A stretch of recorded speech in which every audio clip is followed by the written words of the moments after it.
Right, welcome ladies and gentlemen back to the SimZone. We're here for round 5 of the console ACC Championship and we are at Oulton Park, probably one of the narrowest British circuits, or narrowest circuits on the calendar, and I am joined once again by Fast Matt. Matt, how are you doing today?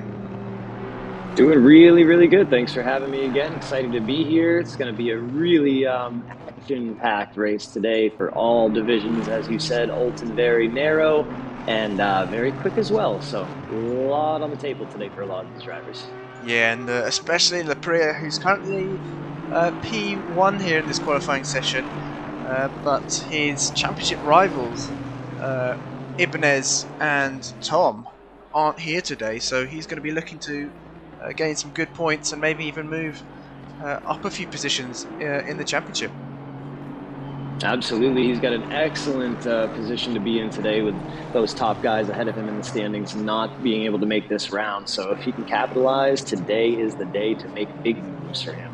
Yeah, and unfortunately we don't have the championships graphic, the standings graphic, but I'll read them out for now. So Ibanez leading the championship on 225 points, followed by Alex Rowe on 176, Tom in third on 173, Lapria in fourth on 169, Eduardo in fifth on 131, Cord in sixth on 123, Obud in seventh on 98, Various Sky in eighth on 86, Paul Moy in ninth on 78, and Lord Piroth in 10th on 69. And in this qualifying session, Paul Moy is up there as well. And yeah, he's put a very fast lap down, and he just improved his time yet again. He's only half a second off the pole position. Yeah, so it looks like he's going to gain some good points. He's looking much more confident at Oulton Park than he has been in previous rounds, and obviously the Bentley being a very good car at Oulton, I think it's just boosted his confidence a bit more. Absolutely, I'm sure he's able to take those curbs with a vengeance today. So look for him to be scoring a lot of points.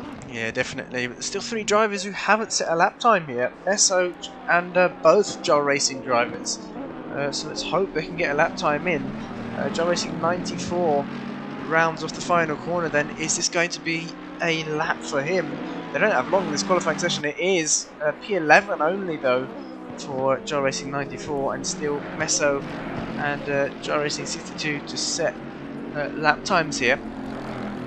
We've got the 555 car of Alex Rowe about to come across the line. Let's see if he can find an improvement. 7/10 off currently, and he crosses the line now. No improvement there from Alex Rowe. And looks like the number 10 car. Who's the number 10 car? Ah, Eduardo. Let's see, he's going to cross the line now, and he does improve. Puts it to P2. Yes. Wow. Excellent lap there. Yeah, look how close it is between Eduardo and Paul Moy as well. Yeah, that top 5 is going to be very close. That's going to be really interesting to see how they can navigate these first couple of laps. Yeah, definitely. Let's hope they can keep it clean, because it's not an easy track this in terms of battling, because there's pretty much no runoff. It's just grass absolutely everywhere, which is the common theme amongst British tracks. And as soon as you get onto that grass, it's pretty much game over.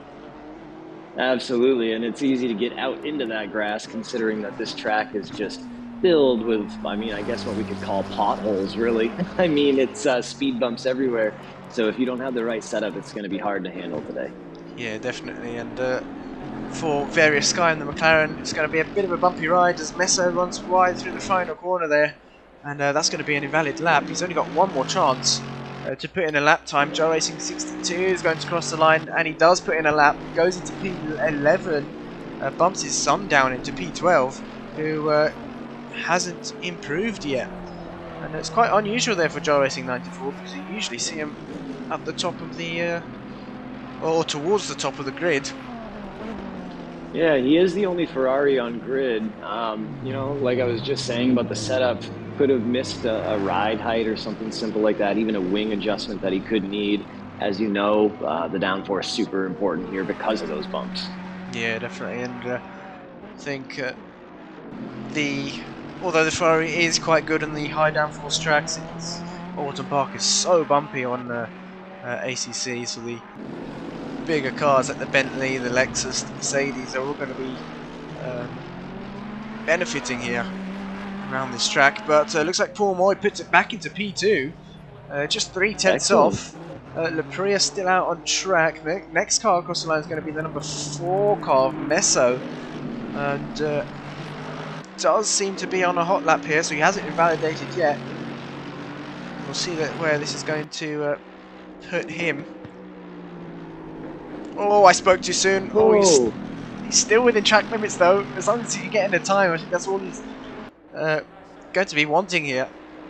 That maybe starting towards the back of the grid might not be a bad idea either. He's coming through the final corner, up towards the start-finish line now. What's it going to be for Meso? He crosses the line. It's P13 there for Meso, and gains a position. Joe Racing 62 into P11, Joe Racing 94 into P10, so they both gain positions there. Alex Rowe is going to come across the line now, still 7/10 off, and he crosses the line with no improvement. Lapria though, does he improve? Yes, he does, ever so slightly, and almost into the 34s for Lapria.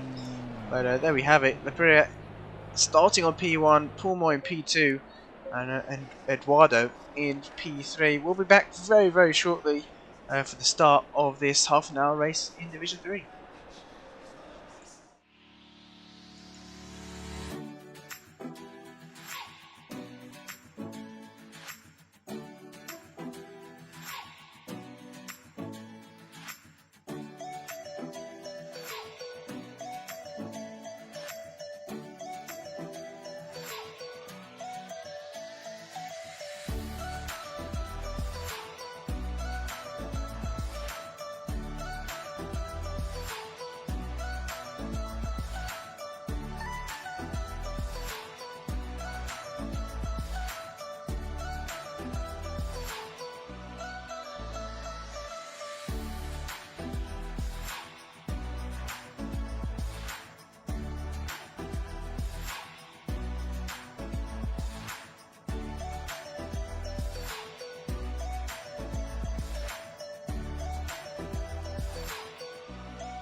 Right, we're back on the formation lap then for Division 3, and we're now on an optimum track, but we saw Lapria taking pole in the qualifying session, followed by Paul Moy, and then who was third? Eduardo, I think, was third. Yep. In that qualifying Eduardo, session. then we have Alex Rowe and CosmiCrusader rounding up the top 5. Yeah, CosmiCrusader, looking quite good in this qualifying session. I think he was having some issues with the Bentley, not the Bentley, the Lexus earlier on during the week. He's found some pace here on race day. Yeah, he's been putting a lot of practice in, and obviously it shows. Yeah, definitely, and you can see our drivers weaving, just trying to get some temp into the tyres. I'm not exactly sure what the track temp is. We have 16 right now. 16 degrees, yes, very cold here at Oulton Park, but we are pretty much approaching winter time, so we are seeing a lot more rain races and colder weather as well. I think the drivers are very happy. There's no rain today. Oh yeah, can you imagine Oulton Park? It's difficult as it is with rain. Oh my god. That would be a nightmare. Yeah, I think so. I think there would be some red flags if there were any in ACC, but we've got the drivers lining up side by side now and ready to get going here for this half-an-hour race in Division 3. And who's your money on, Matt? Who do you think's going to take the win? I'm looking at 3 people. I'm looking at 3 people, and I'll tell you in about 5 minutes. I'm looking at the 555, the 10, and the 46. Right, I think 555 is Alex Rowe. Alex Rowe, Eduardo, and Laprea. Yeah, so here we go. Laprea seems to be a bit far back on the starts, since he is starting on pole position here. Don't think he's in his box, and we are green now. We've got to turn that light off, but here we go. Can Paul Moy take the lead of the race into turn 1? No, he hangs it around the outside and he's run slightly wide there, but oh, we've got some a lot of drivers off in the background there. What's happened there? I think we saw 3 drivers off in the background. I'm not exactly sure. Yeah, they've all gathered it up. Who it was. But yeah, they ran a bit wide there into turn 1. That's not the racing lane you need to be taking. But yeah, it looks like, as you said, they've all got going once again. And Laprea still leading the race, but Paul Moy is hot on his tail. And he had the inside there into the hairpin. They're still side by side going into the chicane. This could end in disaster here. But I think Paul Moy's going to back out of that. Eduardo's going to try. No, he doesn't back out of that. Paul Moy's got the race to the lead off of Laprea. Can Eduardo now get past? He's going to be side by side coming into the second chicane. Paul Moy's on the inside, and looks like he's going to hold into that position. Alex Rowe, they a bit late on the brakes. I think made a bit of contact with Various Sky, who's rejoined the Sky was off, and now contact was made by Various Sky, and I can't see who else that was. I think that was Oboot, who in the 69 Aston, who got tagged there. And now he's facing pressure from Joe Racing 62 toward there in P11, Joe Racing 94 as well. But Lord Prof down into P14, I think he's qualified higher up. I can't quite remember. But he's now... I can't remember where he did either. Yeah, he's now on the back of at the back of the grid. Hopefully looking to catch back up to this pack. We go to the race leader, Paul Moy, who... got that move done nice and early. Now he's opening that gap to Eduardo and P2. I think all he needs to do is keep it consistent here, and he'll be looking good to take a race win, because Eduardo and Laprea are battling hard at the moment. And this will be Paul's opportunity to open up the gap. It's already 1.3 seconds now. Yeah, he's going to be able with that clean air to just be able to extend that gap as long as he makes 0 mistakes. Just kind of reel it in for Paul and just really hit your marks, and he'll have this. Yeah, definitely. And we've got Kem Canyon saying in the comments saying weather is spot on. He lives quite close. He's quite local to Oulton Park. So he'll be able to give us some live weather feeds maybe. Nice. In the background you can see Alex Rowe there in P4. Not too close to these two up in front, but I think he might be catching up. CosmiCrusader's lost a bit of time there, saying 3/10. Oh, Mary Hammer off. Oh yeah, that's Meso as well who's off. Doesn't look like he's got any damage, but we've seen a few drivers running wide on the exit there of the chicane. Various Sky was coming through there, putting a lot of pressure on those drivers. He's trying to catch up. He obviously has a little faster pace compared to where he is right now. That mistake on the first lap set him back coming through the chicane when he made contact with Obut there. Yeah, he's how far is he back? 3 seconds, so he's not too far back, and there's plenty of time left in this race to make up positions. But back to the battle for P2. Look how close the Priya still is to Alex Rowe. Not Alex Rowe, Eduardo even. And this is a repeat of last week. Yes, it is. But they're in they've switched positions now. I think Lapria last week was defending for the whole race, and now he's on the attack. So we'll see. I bet he likes that a little better. Yeah, definitely. We'll see if he can get past Eduardo. He does have the pace to do so, but Oulton Park is so narrow. It's whether you can get past or not. Where you can get past, and he's going to try it here around the outside. Bit of contact between the two, but he's held it around the outside there. What a move from Lapria. Nice. We're going to get a quick replay of that because that was a phenomenal overtake from Lapria, and you don't usually see that happening at all. Can't take anything away from Eduardo there, though. It takes two to tango through that section. Yeah, he left him room, and very respectful driving there from the both of them. Although there was a bit of door rubbing, that was just good hard racing between the two. And it looks like Tord in P13 is caught up to the back. Oh, I think he's made a mistake actually. He was further up, but he's on the back of the number 13 Aston now, looking to gain a position here. Yeah, the Aston's got a lot of damage as well as Tordy, so perhaps they got together. Oh yeah, wow, yeah, the Aston has a lot of front damage. Didn't see that. I think Tord has a bit of splitter damage on the front of that Bentley. So, he has a ton of right side damage too. I can't see the right side at the moment, but yeah. It is showing.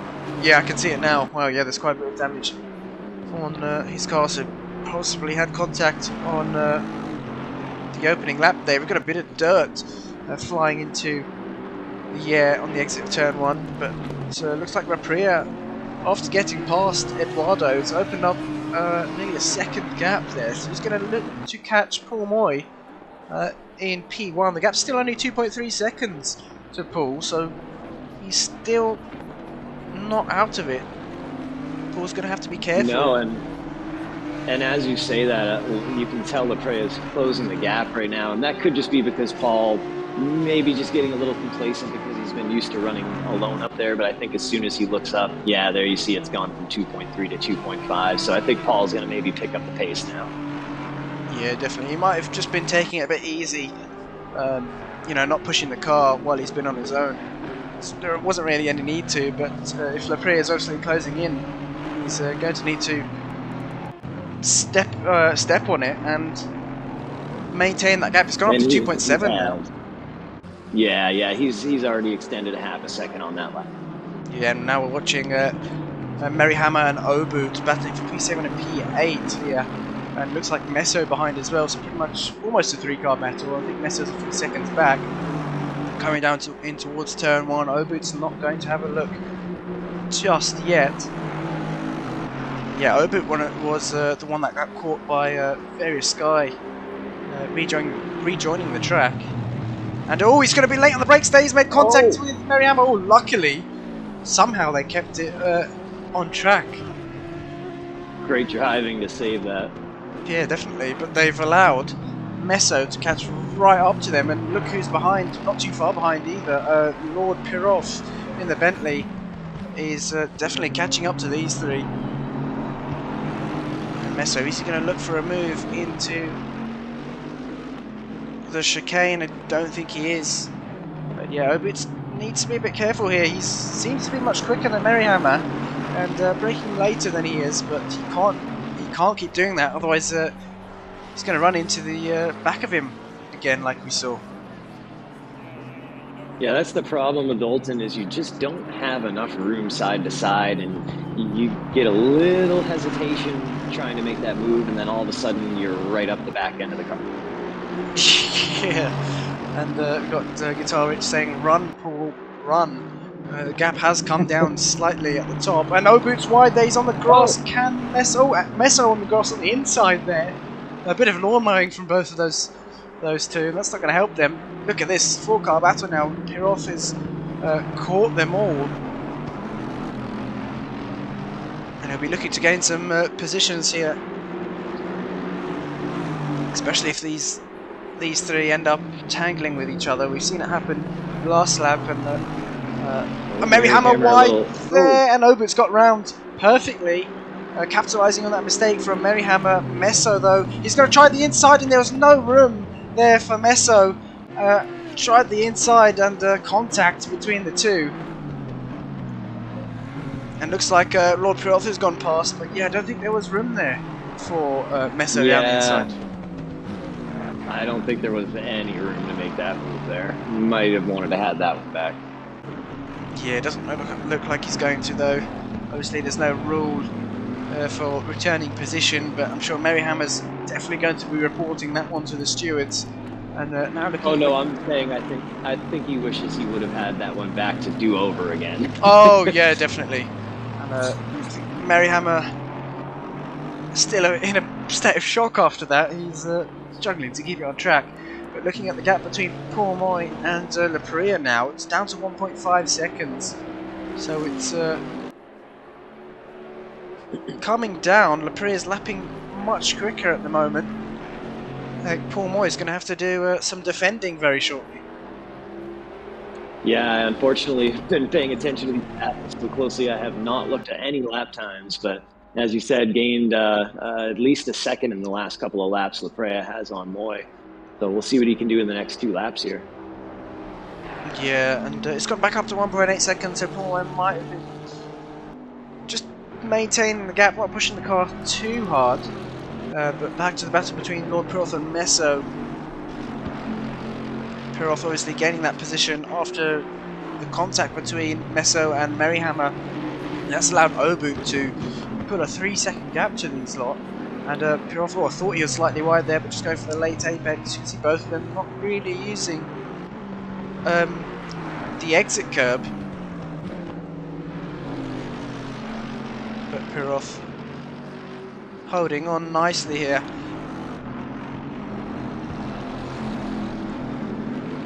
A bit squirrely on exit, but that fast right-hander island bend before Show Oil's corner is quite a tricky corner. Fast left-hander, sorry, it's quite a tricky corner.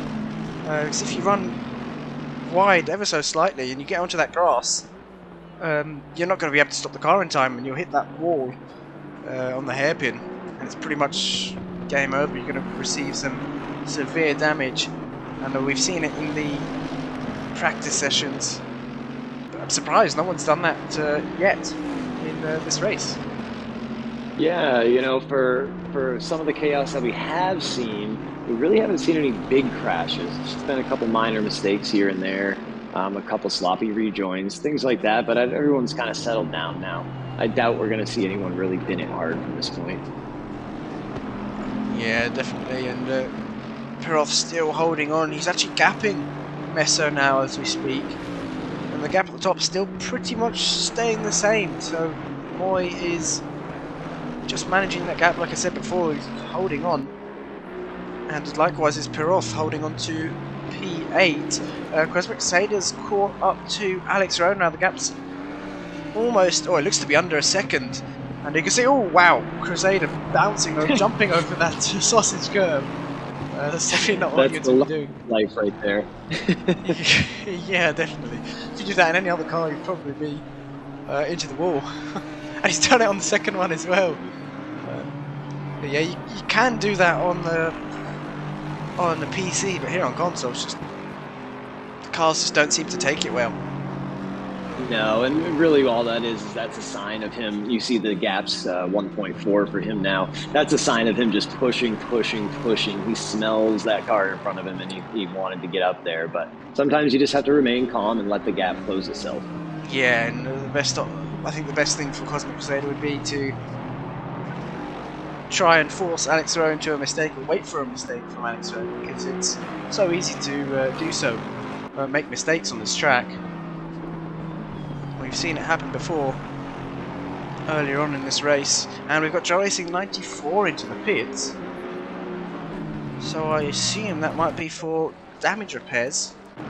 So hope he can get it back out on track toward, and I think that's the number 13 Aston once again battling on track. The gap did say it was over a second, so maybe a mistake from the number 13 Aston. And they've also got Joe Racing 62 in front, so a 3-car battle here for P11.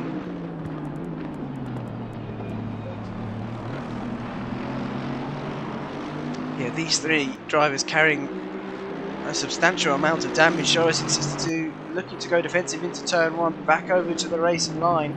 And look at the gap at the top, Matt, it's gone up to 2.7 seconds. Yeah, looks like Paul's really found a nice, consistent pace, and maybe like we were just saying about the last battle we were talking about, LaPrea might just be pushing a little too hard at this point, trying to close his gap in and maybe making some mistakes. I'm going to watch him for a couple minutes here. Yeah, for the 26 people watching, make sure to like the stream as well. And we've got It's Ours in the comments. I believe that is Lord Piroth's son, if I'm not mistaken. And look at this, Joe Racing 62 having to go defensive here, coming up towards the chicane. Doesn't look like number 13 Aston's going to go for a move. A bit of a compromised entry there for Tord. But yeah, Lord Piroth's son, watching him in P9. Meso has got past. And big slide there for Piroth. He's managed to keep the car on the track though. But P9 for Piroth is going to be a good finish if you can hold it off. I think that's Joe Racing 94 behind him, but he is a few laps down. So you won't need to worry about him at any stage of this race. But yeah, these three, Joe Racing 62, number 13 Aston, and Tord, all lapping at similar pace. And it's quite impressive considering the amount of damage they have. Tord making a few mistakes here, but the number 13 Aston looking down the inside into turn 1. Joe Racing 62 fends him off, defends the inside line. Can the Aston go for a switchback so close to the rear bumper of that Mercedes? But no, he's looking left and right, trying to look for an opening here, but doesn't look like he's found it. And he tried to do what I think Meso did on Merryhammer earlier on in the race, but he sensibly backed out of that move. Yeah, look at the damage these guys are carrying. So much damage on that Mercedes and the Aston. And that's what's so hard about running at a similar pace here is, you know, we keep going back to this, but it can't be stressed enough is how narrow this track is. And then when you add in the bumps, throwing you left and right, it's hard to be staying on the bumper of the car in front of you, especially with that damage. So kudos to these three guys for duking it out back here. Yeah, and I'm sure Joe Racing 62 is going to be feeling the pressure. We're over halfway into the race now. The Aston can't get past. Joe Racing's doing a good job at defending, but the Aston does seem to be quicker on track. He just can't find that opening, like I said. And I think he's going to have to wait for a mistake from Joe Racing to get that position done. I thought he just ran wide there, but no, he's kept it on the track. Yeah, just needs to keep putting that pressure on to the 777 Mercedes in the hopes that he will make a mistake, and I think he has made one into the final corner. Oh, he has a run here. Yeah, can he get a run into turn 1? No, he just hasn't got that room on track to, I think, go side by side there. Right on the back of him. Yeah, coming down towards turn 2 now. Cascades down Lakeside now. It's long straight before God, I can't remember the corner names. Island Bend, that's it. and then up towards Sherwood's hairpin, and that's the Aston very wide, almost flipping the grass there. That could have been a death wish for him. Oh, Laprea has taken the lead. We've missed an exchange for the lead. What's happened here? Yeah. So poor Moy has definitely made a mistake somewhere. He's made another mistake there. Oh. He's wide off into the barriers, and I think he's hit the wall after leading the race. He's lost 2 positions here. He's going to have to rejoin the track after Alex Rowe. Is he going to get it going? No. He has got it going, but he's just struggling to get it back on track here. And so there's even more positions to CosmiCrusader and DeedeeTKU, who are actually in a battle at the moment. DeedeeTKU catching back up to CosmiCrusader. Yeah, what a shame for Paul. That's just disastrous for Paul Moy. Oh, that's a disaster. What a great race he was running. Had a great qualifying session, but that's just how important it is to put together a consistent race. Yeah, especially at this track, especially all the British tracks. It's just not easy to keep it consistent. He's going to pick up some damage down into P6, but I still think if he finishes in P6, this might be his best finishing position of the season, but I'm sure he's going to be beating himself up after he had the potential win on his hands. Yeah, you just got to kind of shake that off at this point and just, it is what it is, you know? Yeah, definitely. You can't keep thinking about that, otherwise you might even lose another position. Got to focus on the rest of the race, try and continue lapping consistently. But looking at the standings, Paul Moy's best finish of the season so far is P7 at round 2 Barcelona, so a P6 will top that here at Oulton Park. So it will still be a good day, but it could have been a great day. Yeah, 100%. But Laprea looks like he... Well, I'm not going to say it. I'm not going to say it too soon. I was going to say, looks like he can take the win. But after what Paul did, it's not guaranteed for anyone. There's still 10 minutes left of the race, and Eduardo's only 2 seconds behind. Yeah, and speaking of Eduardo, he is the one that could benefit the most from this, because that takes him from P3 to a chance to fight for P1 now. That's huge. Yeah. I mean, where is he in the standings currently? P5 in the standings. He's about 40 odd points away from Laprea.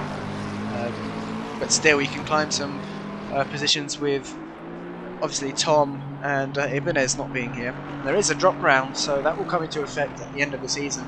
But looking at the battle now between CosmiCrusader and DeedeeTKU, Crusader doing a really good job at defending here. P4 is going to be a strong finish for Crusader. Well, strong position so far. I'm not going to say finish anymore, because every time when we do say something, it ends up with someone off the track, and it has again. Oh no, the curse!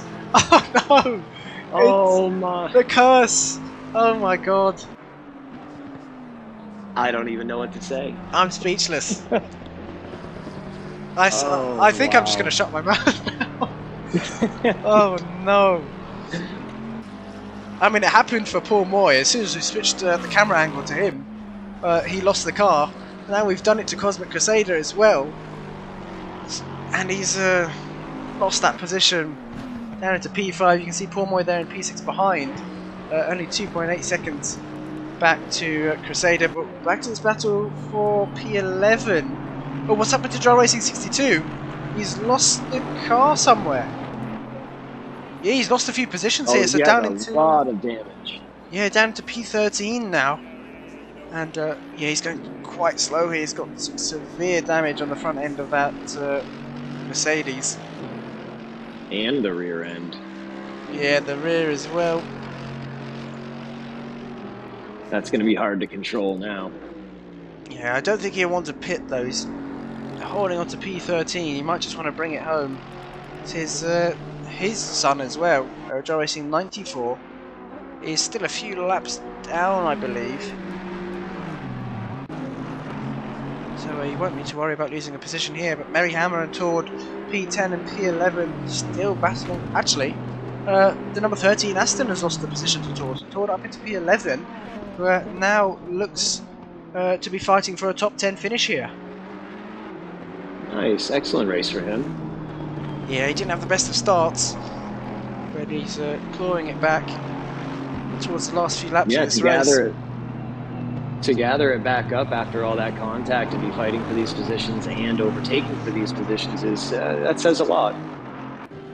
Yeah, definitely. And you can't rule out the number 13 Aston though. He's still pretty much there. It's only what 2.5 seconds, 2.7 seconds behind. You can see him there in the background, but towards. I'm not going to look for a move here into Knickerbrook, or his lobs even. I can't quite remember the corner names, but oh, that's the number 13 Aston off into the wall again. I think he may have kept it out of the wall, but that exit of yeah, turn 12 is Knickerbrook, so yeah, the exit of the right-hander there. If you get onto that curb, it pretty much sends your front end into the air. You've got no control of the car whatsoever. That looks like what happened to the number 13 Aston. Back to the battle for P10. Ford just isn't able to get close enough yet for a move here.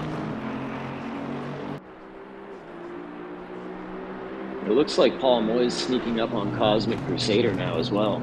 Closed the gap to less than a second. Oh yeah, he definitely is. Just under 8 tenths. He runs slightly wide there. That's not going to help.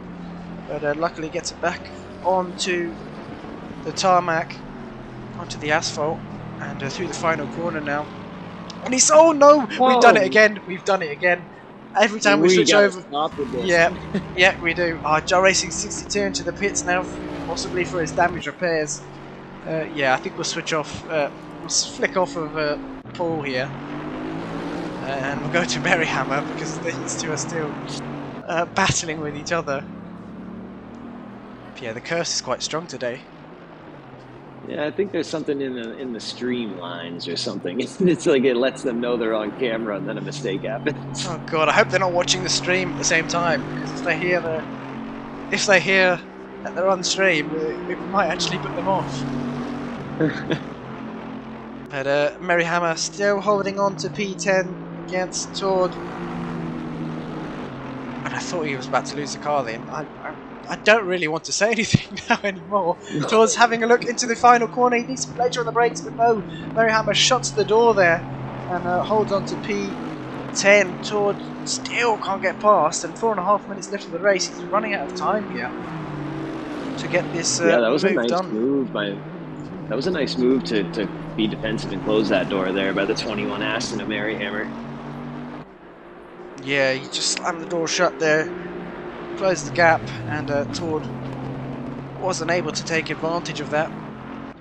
And the gap at the top has come down ever so slightly, 1.9 seconds. Let's quickly flick to these two. It is coming down. Well, you know what that means then. Let's hope neither of these bin it. Yeah, 1.2 seconds, so Lapria's probably lost the car somewhere. Made a mistake, and the battle for the race win is still on. Lapria, yeah, he's gonna have to defend once again. We saw it at was it Zolder last week? I think it was. Yeah. Defending for pretty much the whole race at Zolder. Oh, there's a mistake. Oh, he's gonna have to defend now. He's opened the inside though for Eduardo, and he's gonna happily take the inside there. Lapria. Not defending the inside, and he's going to hold it around the outside, but I think Lapria just cut him off. Eduardo was side by side with him, and Eduardo now takes the race lead. Yeah, I think that's just a bit of a racing incident there. Eduardo was on the inside, he had nowhere to go. And yeah, not malicious, but it looks like they've got it sorted out, and the right car is rightfully in front now. Yeah, and Lapria, all it takes is one mistake here at Oulton Park and you can lose a number of positions, but yeah, that promotes Eduardo into the race lead. Number 13 Aston now to the pits for some damage repairs, I believe. Yeah, Lapria's gone wide again on the last corner here. He could be dealing with a tire issue. Yeah, I'd suspect so. That Honda's not an easy car to drive. But yeah, surprising that the tyres... He might be struggling with the tyres in a half an hour race. Maybe they're a bit too cold. The track's down to 15 degrees. So maybe pressure's not in their optimal range. But back down to the battle for P10. It says 2/10. It's a bit more than that. I think Tord may have tried to go for an overtake. And where's our race leader? Eduardo is in sector 2 here, into the first chicane. Britons, and then and Eduardo's coming up in the lap traffic now, Merryhammer. Ah, yes, he is, and Merryhammer and Tord are in a battle, so this could change things here for these two. But yeah, we're probably going to have one more lap. Oh, I'm sorry. Disregard what I just said. I think the camera angle was messing up on me. I'm not sure if they're quite in that position to be lapped. No, they are. They are just up ahead, actually. No, you were correct. Oh, okay. Yeah, we should have one more lap after this. Yeah, we'll have one more lap. Has caught them. Okay. Yeah, and he's going to have to get past them as well. Lepria 7.6 seconds back. What's happened there? He's lost the car again, I think. Oh, something must have happened to Lepria. Yeah, he's wide on the exit of the final corner. And really struggling here in this race. It could be something as simple as those cold tires, and then all of a sudden when you take it off track a couple of times, there's really no gaining. The pressure's back at that point because you're just trying to push. It's just all downhill from there, as we all know. Yeah. And he'll want to maintain P2 though, because Alex Rowe is right behind him, not far off at all. And another mistake from Lepria could lose him P2. Whereas our race leader currently, he's caught up to Merryhammer. He's going to want to get past as soon as possible. Merryhammer's now got the straight to let him pass, and he does so. But that's allowed Tord to catch back up. Now these two are going to be battling towards, I think, towards the finish line. Although they are on the last lap, and they're pretty much approaching the end of the race. Eduardo, obviously the race leader, is in front of them. He's put a lap on them, and that means they won't get an extra lap here. But Eduardo approaching the final corner. I think Tord's going to have to send it into the final corner if he wants to get this position. But Eduardo rounding the final corner here. He's going to finish the race in P1, some good points. Alex Rose made the move on the track. Oh yeah, he's trying the outside here. Lepria's run wide though, very wide, and it didn't seem like he stopped. It didn't seem like he slammed on the brakes at all, and that promotes Alex Rowe into P2. Lepria losing that position on the last corner of the last lap. Very Sky finishing in P4. Paul Moy has made that move done on CosmiCrusader up into P5. CosmiCrusader down into P6. But he's going to cross the line. I think his best finish yet of the season. O-Boots had a bit of a tussle at the start, and then had a bit of a lonely race towards the end. But he's going to finish in P7. And Meso still got a bit of a lap to go here. So real quick while we're waiting for Meso, what a run by Eduardo, being in third place that time, and then the mistake happens from Paul Moy, and then Eduardo capitalizes on Lepria. What a race by Eduardo. Yeah, I know. I mean, just gained 2 positions where he needed to, and yeah, took the race lead. We thought Lepria, I may have spoken too soon earlier on, but we thought Lepria was going to comfortably take the win. He was lapping much quicker than both Paul Moy and Eduardo, but obviously made a few mistakes and lost those positions. Meso in P8. Yeah, Meso crosses the line in P8, and Lord Piroth in P9, Merryhammer in P10, Tord in P11, Joe Racing 94 in P12, Joe Racing 62 in P13, and the number 13 Aston of Public in P14. But that is your race here at Division 3. Thank you, Matt, for joining me in the comms box once again. and we'll be back very shortly for Division 2. Take care.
Welcome back everyone, we're here for Division 2 now, and currently 17 drivers on track. We are expected to have 19 with a couple with last minute things popping up, but Simo Mello, who I believe is going to set the first time here at odds a buck, 1:33.6 from Simo, so good lap time there from him. TFJ puts it into P2, 1.3 seconds off. And we've got Timber just across the line, 2.2 seconds off there in the Audi. The number 43 car of Windsor's going to be the next one across the line. Let's see what lap time he can put in as he crosses the line, 5 seconds off, so a 38 there from Windsor. Number 5 car of Chem Caddy puts it into P4. But still, we should see some more times coming in. But having a look at the standings coming into this round for Division 2, we have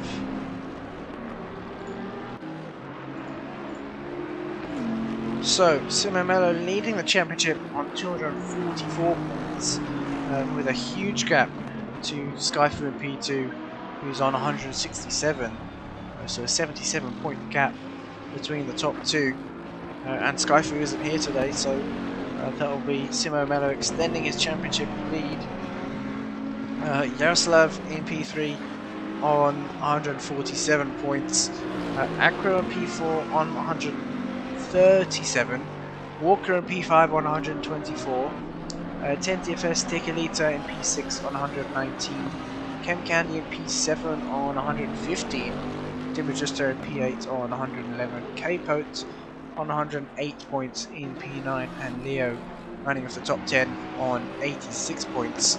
And Leo, obviously being a reserve, he was a reserve, and he's now got a full-time seat here in Division 2, and he's already in 10th place here with attending 2 rounds. And both of his finishes have been P4 and P5, so already some good points there for Leo, who's currently in P2 at the moment, 1.1 second off of the pole time there set by Simo Mello. And we've also got I Am Slow, who was a reserve and is now a full-time driver, so they will obviously be allowed to qualify now.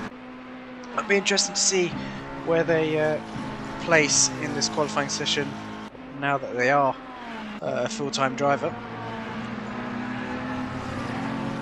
And Leo there, with getting within 5/10 of Simo. I think if anyone's going to take the challenge to Simo, it's going to be Leo here. But he's still 5/10 off, looking to improve though. Still just under 4 minutes left in this qualifying session. We have the 222 car of Acro in P8, but the 223 car of Yaroslav is going to be the next one. Across the line into sector 3 he goes, round through Druids, then down towards the final, well, it's meant to be the final corner, I like to call it the final corner, but it's counted as turn 16, and then this little kink before the start finish straight is the corner as well. But yeah, crossing the start finish line, stays in P13 then, no improvement from him. We've got a bunch of cars here. We've just crossed the line, so Chem Candy in P6, 1.8 seconds off. That seems to be the Devil Sun exiting the pits here. Pretty much you only have one chance to improve. Whereas Simo Mello still on a lap here. Leo's going to cross the line though. What's it going to be for Leo? Crosses the line, no improvement there that time around. Register in P3 currently, 1.2 seconds off. Can he improve though? Oh, I think he ran slightly wide. No, he may have kept it within track limits. He's going to cross the line now, and doesn't improve that time around. The 107 car now of Simo is going to cross the line here. What's it going to be for Simo? No improvement as well. So Driver's struggling to improve past a 33.6.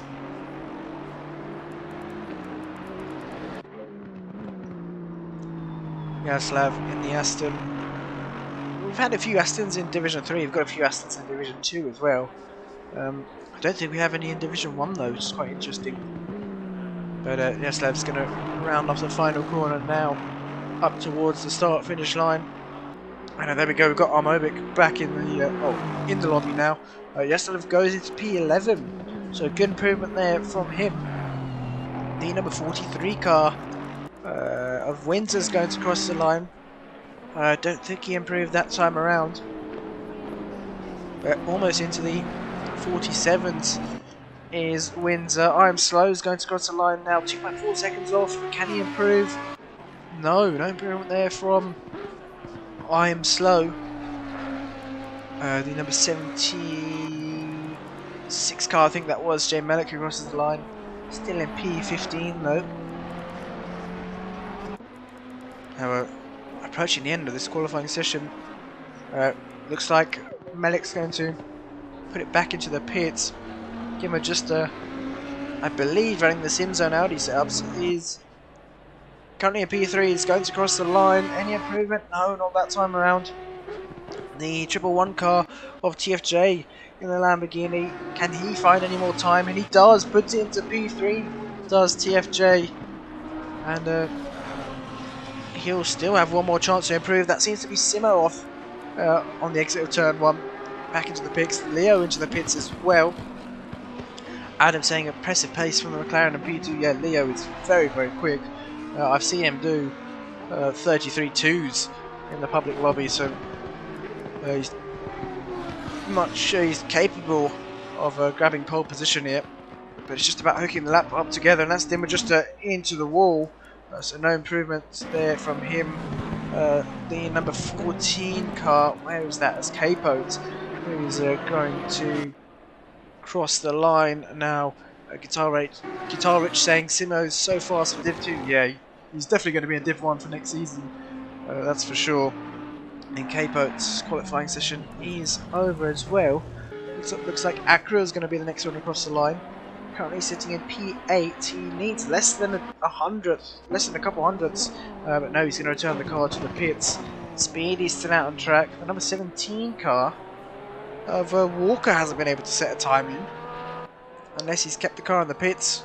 I'm not too sure, but Speedy's going to cross the line, still in P10, so no improvement. And there we have it. Simo takes pole position in this qualifying session, followed by Leo in P2 and TFJ in P3. So that's your top 3 then. And we'll be back in a couple of minutes for the start of the Division 2 race.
Here we go, onto the formation lap now for Division 2. Track is pretty much the same temperature as it was in Division 3. Let us know who you think will finish in the top 3 here at Oulton Park, or even who you're rooting for. Let us know in the comments.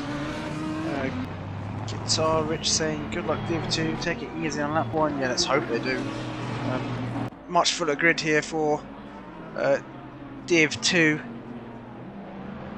so more cars to be aware of.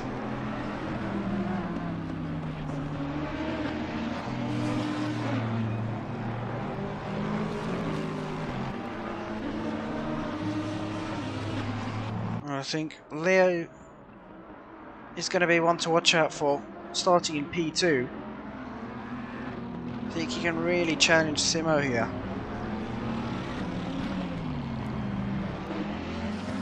For the race win. And let's hope TFJ as well can actually stay connected this time. He qualified quite high up in at Zolder, but had a few disconnections. So let's hope he can. His connection can hold on. He can stay in the lobby. And also remember to donate towards the PS5 Championship. We're nearly there. Very, very close. And I will be looking to start PS5 next season. It is, the PS5 version is quite broken at the moment, but we're hoping it'll be fixed and usable for next season. But here we go, Simo starting the race here, and we are green. Off to a good start for Simo. Leo's going to try it around the outside, but TFJ on the inside there. Can he get that move done on Leo? No, I don't think he can. Slots in, bit of contact between DeedeeTKU and TFJ. Leo very squarely on the exit. Can TFJ get this move done? No, DeedeeTKU gets up into all this contact in the background there, huge contact. And what's happened there? I think I'm Slow has been involved. Oh no, I'm Slow's lost the car elsewhere. We've had a few of the other Audis off. Let's change this camera angle quickly. There we go. A few of the other Audis off. 10 TFS got a DSQ there. What's happened to him? I think he may have been driving in the wrong direction or something. But he's been disqualified from the race. Windsor's got some damage as well. And Walker, I think, may have picked up some damage. No, Walker seems to be okay, but someone's had a bit of a mare on the opening lap. And we'll go back to Simo leading the race with Leo still hot on his tail here. He's not letting him get away. We got about 5 tenths between those two. DeedeeTKU has got up into P3 after that start, and he's closing in on Leo. TFJ dropping back slightly. Oh, a big slide there from DeedeeTKU. I think he clipped the grass, and he's going to lose that position to TFJ. ChemCandy now looking to try and go around the outside of DeedeeTKU. No, he's going to go for a switchback, but it hasn't worked there for him. DeedeeTKU, I think, struggling on the start at the start of this race. He's got the Devil Sun, ChemCandy, then the Devil Sun, then Acril, then Speedy. I think this is a recipe for disaster here.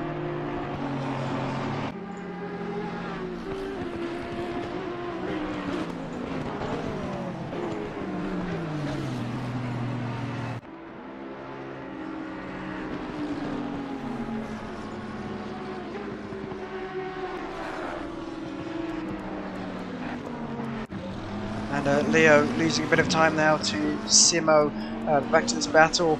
DeedeeTKU holding on well. ChemCandy behind. He's being really pressured by the Devil Sun at the moment. He's going to have a look there up the inside, but no, backs out of that move. There's not been any space to make overtakes here into the first chicane. Acura on P7 followed by Speedy. Mozzie's caught up. Capo's caught up as well. Fastmat not too far behind. He's going to be on the back of this train shortly. Yaroslav there, that's Walker having a look down the inside of Armobic, that backs out of that move, and I'm Slow, who I believe lost it himself into turn 2. Don't think there was any contact, not too sure, but his car looks perfectly fine to me. He's definitely got some work to do if he wants to make back those positions. But back to this battle we go.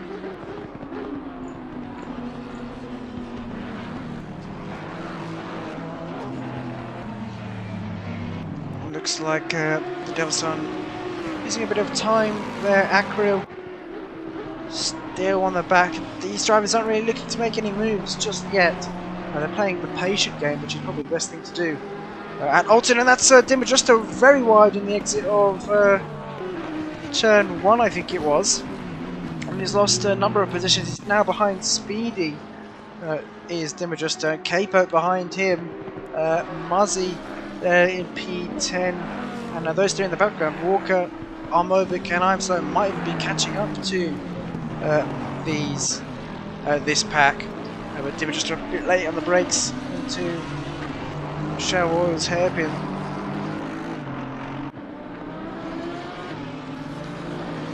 He's held on to P8 for now. Back to the race leader, SimZone. Hasn't really been able to put away a huge amount. It's only a second to Leo and P2, and I think these two. Oh no, it's increased now, a second and a half to Leo. So Simo is starting to pull away now. TFJ 6 seconds back though.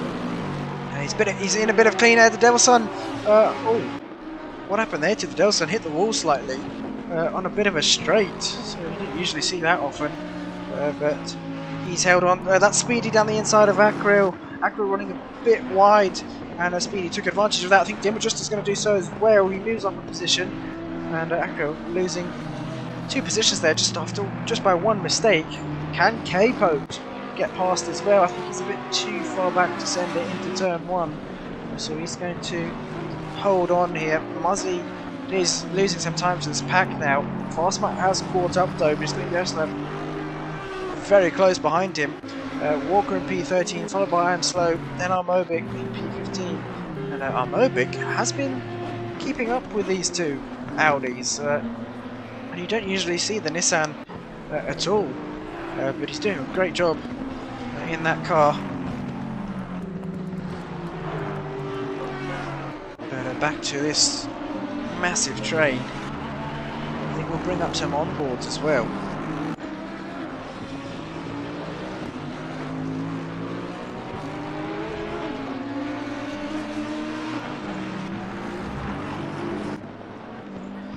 Bear with me one moment.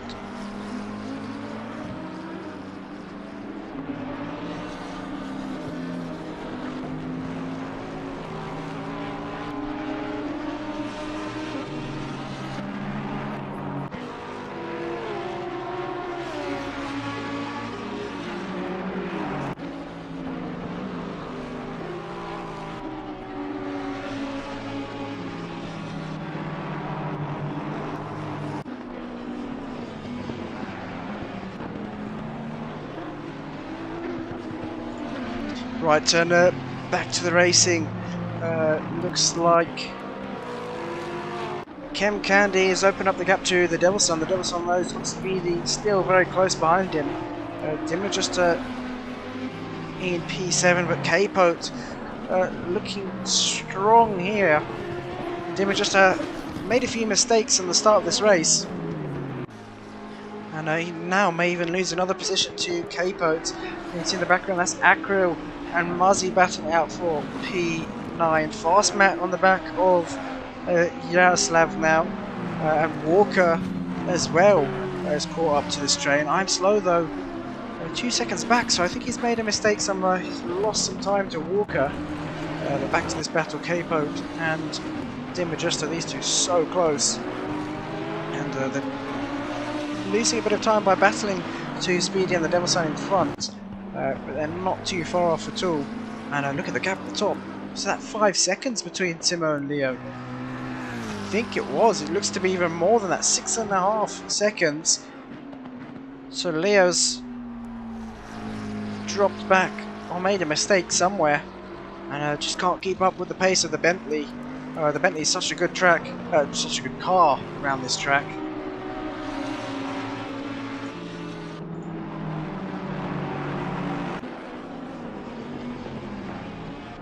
Leon say, yeah, Leon in the comments saying almost reached the PS5 goal. Yeah, we'll be starting PS5 pretty much next season once the game's fixed. At the moment, it's pretty much impossible to run league races on it.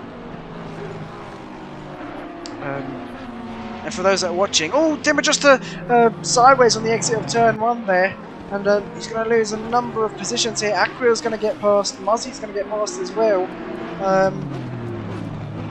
I think Yaroslav's not going to be able to get past. But for those that are watching, is there an echo on the stream? Don't think there is. Let me just double check once again.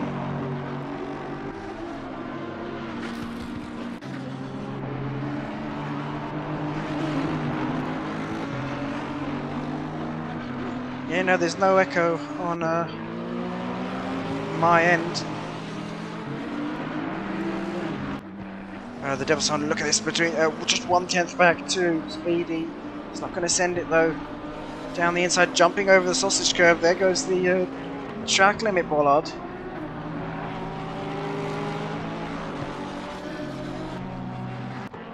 And the Lexus, we know it's much quicker than the Porsche on the straight, so he's going to have a nice run if you can get a good exit out of Druids.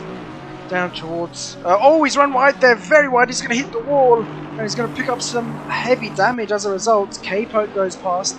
Oh, surprisingly, it doesn't look like he's got much damage on that Lexus. It's quite hard to tell with the with that livery, but Akrib now putting pressure on the Devil's Son. He hasn't been able to catch a break here. Windsor into the pits for his mandatory stop. Mossman's already served his. Yeah, Guitar Rich saying no echo. The Devil's Son, a bit sideways there on the exit of turn 2. Can Akril, will that give Akril the run coming into turn 3?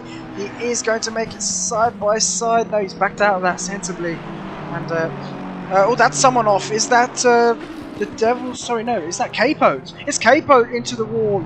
And he's going to have to wait to rejoin. I think he may have kept it out of the wall though. Not quite sure. But he's going to have to wait for all these cars to get past. I think he's going to be towards the back of the grid now. And you can see how deadly it is to run wide onto turn 3. And no, I think he has kept it out of the wall. So he's been lucky there, but the amount of positions K-Pote has lost, it's not going to serve him well at all. Pardon me, the Devil's Son. Oh, he's made a mistake as well. He's dropped down because, yeah, down into P10 now, and that seems to be Walker behind him. K-Pote, oh, what's going on, K-Pote? There we go. K-Pote's down into P12. Back to this battle we go. Akril leading this train, followed by Muzzy, then Yaroslav. I'm slow, not too far off, about a second and a half to this train. Lee saying Devil's Son got done by the magnet on the fence. Yeah, it looked like his car just got dragged towards the barriers there, so I'm not sure what happened to Devil's Son earlier on. But Muzzy, oh, slightly wide there, managed to keep the car pointing in the right direction though. Yaroslav, I think, has a bit of damage on the Aston on the front. Yes, he does, but it doesn't seem to be hindering him in terms of pace. But Muzzy in a bit of a sandwich here. He's got Akbar in front, Yaroslav behind.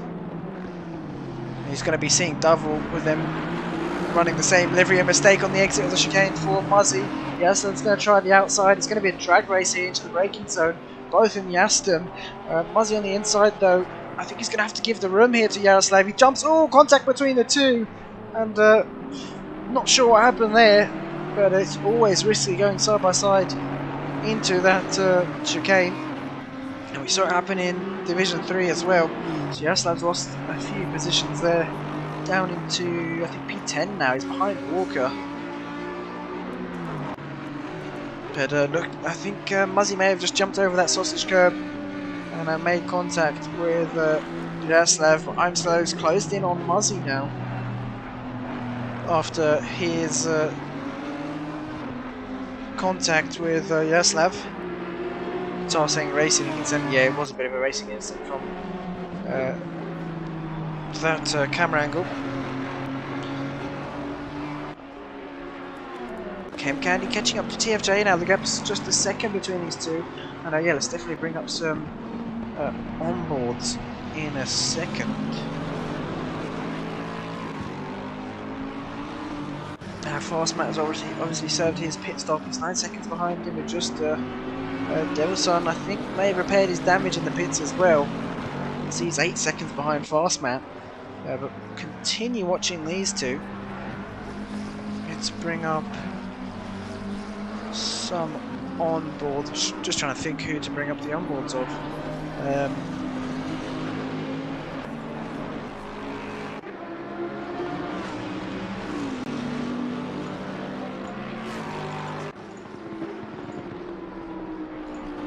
Just bear with me while we bring these onboards up. It's still the gap between ChemCandy and TFJ just under a second now.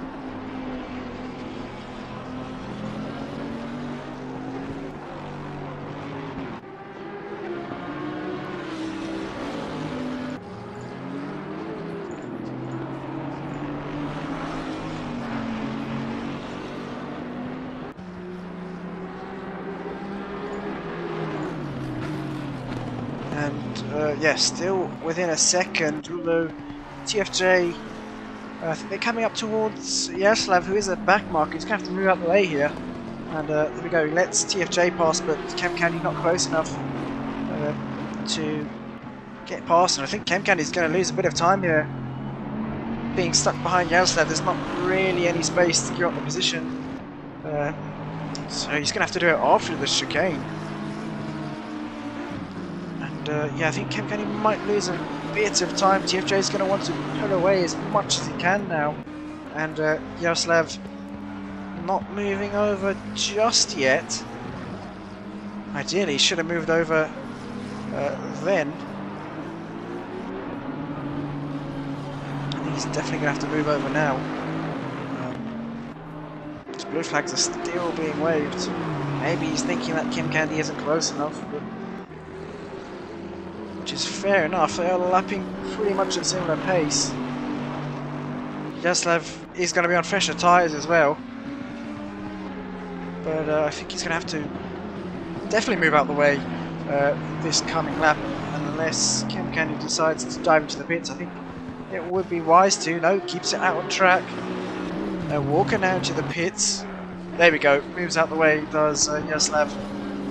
And ChemCandy though, 1.5 seconds back to TFJ, so he's definitely lost time after being stuck there behind Yaroslav.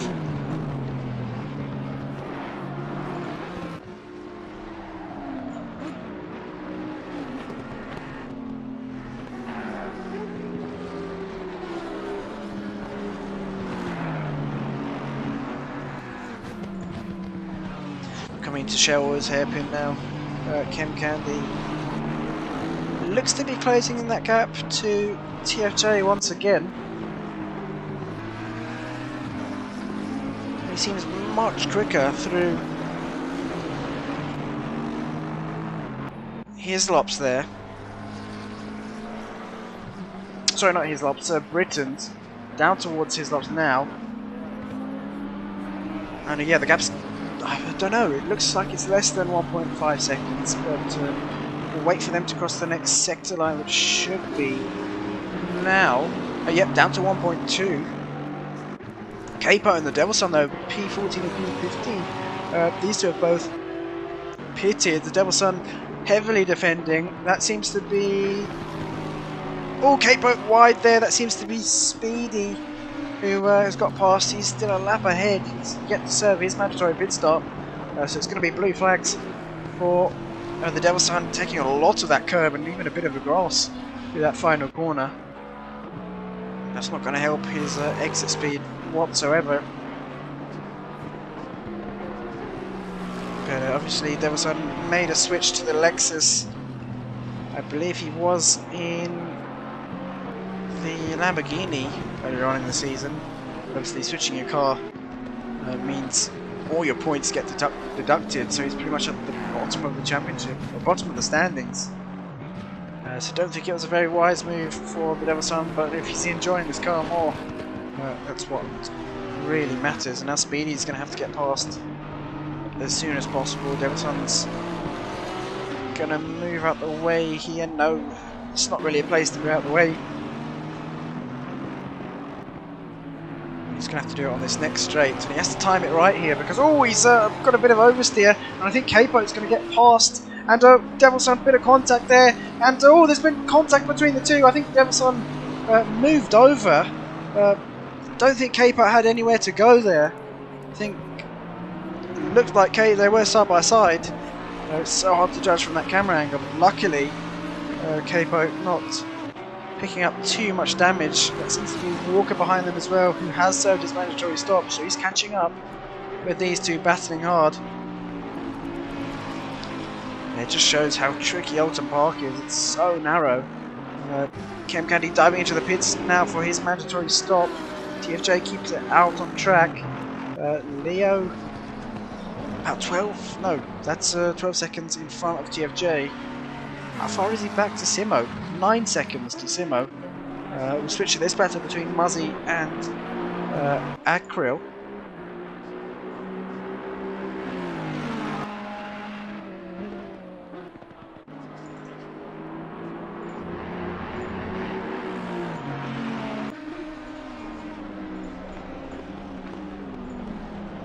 Looks like neither of these two are pitting just yet. Let's change this. Oops, change this camera angle. There we go. ChemCandy into the pits as we saw earlier on. He's in the bottom right hand corner of your screen. In the top right we have Yaroslav, who's currently 4 seconds behind Fastmat, so not really anyone to worry about. But Capote and DevilSun still battling out here. Walker's now in the mix, and I'm sure Capote will be looking to get some revenge here on the DevilSun after their contact. And that exit curb there, so deadly. Even if you run 2 wheels on it, pretty much launches the car into the air. Capote does seem to be quicker, but it's just a matter of getting past at Oulton. DevilSun going defensive, coming up towards the final corner, back over to the racing one. The Lexus spitting flames there on downshift. Race leader now, Simo's into the pits. That's interesting. I wonder why he's pitted early. Maybe he's fueled for a midway stop. And a bit squirrely on exit for Capote, and that's Walker running wide on the exit of turn 1. They need to be careful here because track limits are deadly. They're really strict here at Oulton Park. It's pretty much the case for all the British tracks, but look how close Walker is to the DevilSun. He's not going to look for a move into Shoals. Pretty much no space to make a move here, but the DevilSun having to go defensive once again. Capote, I think, had a bit of a nose alongside that Lexus, but obviously backed out of that. There's nowhere to overtake, and DevilSun's going to have to go defensive once more. Capote's going to have to be careful though. He doesn't want to open up the inside for Walker. Walker, I think, tried it, but backed out of that sensibly. And Capote's in a bit of a difficult situation because he wants to get past the DevilSun. He has to be careful of walking behind him. So we really can't open up that door and let Walker through.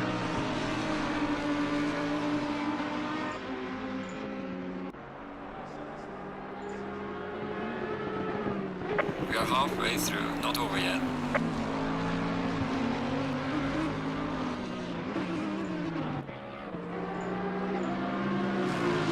And they're coming down towards turn 1. Still, Capote not close enough to go for a move, but they've gapped Walker now, so Walker making a mistake in the last few corners of the previous lap. TFJ and Muzzy now into the pits. Yaroslav and Fast Matt's now battling on track, so we'll bring that up separately over here. Back to this battle with DasStopsChild and Capote. Sorry, not Capote. Capote and... Actually, yes, it is both of them too. Capote trying around the outside, but with this being a banked corner, it's not really going to help him on the outside there. And it's so narrow through shell oils, but these two battling is going to bring Walker back into the mix. And it seems like on the exit of Britain's that Capote is much quicker. He just can't get past. DasStopsChild is defending perfectly. He's keeping the car in the middle of the track. And Capote can't really go down the inside, can't really go on the outside because there's pretty much no room. And he'd have to be forced onto the grass. And we know how deadly the grass is at Oulton. But he looks like he's got a chance here, side by side coming down towards the final corner. Can Capote keep it? He's going to go for a switchback. DasStopsChild very late on the brakes, and it's worked. Consistent pressure from Capote forced DasStopsChild into a mistake, and he's lost 2 positions there, one to Capote, one to Walker. And now it will leave these two to battle it out on track. And I'm sure DasStopsChild's going to be closing in on them again with these two battling now.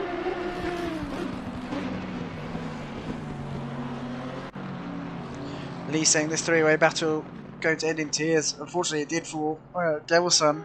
He ran a bit wide, or braked a bit late into the final corner, and ended up losing 2 positions. But Yaroslav now on the back of Armobic, so he's got past Fast Matt, now looking to gain another position for P9. Leo's still out on track, and Acro in the pits now as well.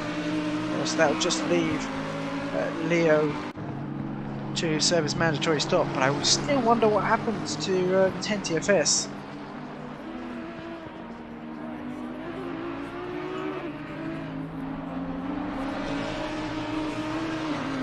I assume it would have been driving the wrong direction, but we saw him facing the wrong way on the exit of turn 1.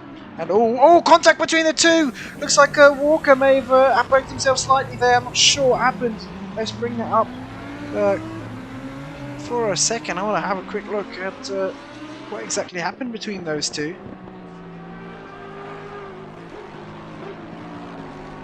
Looks like Walker, I think he tried the... Oh, he got onto the grass and just couldn't get the car stopped in time, so made contact with Capote, and he's actually gained a position there. So I think that may be down to the stewards. Capote not having the best of races here. Had a bit of contact with 2 drivers now. Leo into the pits for his mandatory stop. Yaroslav's still on the back of Armobic, can't get past him, looking left and right, just not close enough to go for a move here.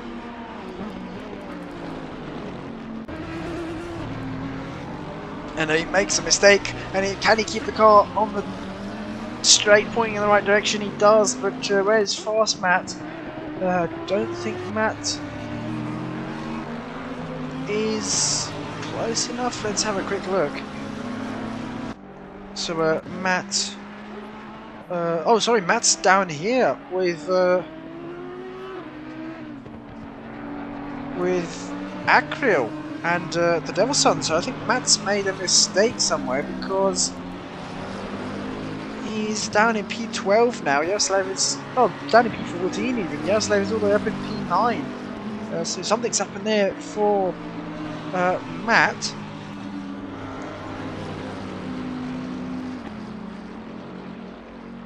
And he's going to have to let Simo, the race leader, through. The gap between the top 2, 10 seconds now. So Simo with another dominant performance so far. I'm sure he's going to be challenging the top guys in Div 1 next season. Obviously, if he sticks on the PS4 version, we will be on PS5 next season, once we feel that bar on that green bar on the bottom of your screen.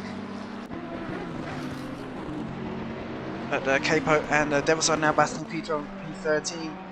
So Capo, after that incident with Walker, has lost a position to the Delson. He's going to have to do this all over again. And he just hasn't been able to catch a break. Neither of these two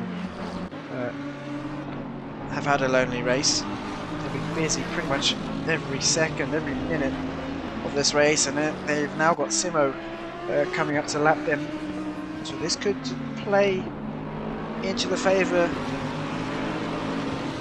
of either of these two. Capo moving out the way there. The quicker he moves, the quicker he lets Simo through, the less time he'll lose, and he might even be able to follow Simo through to gain a position on the Devilson here.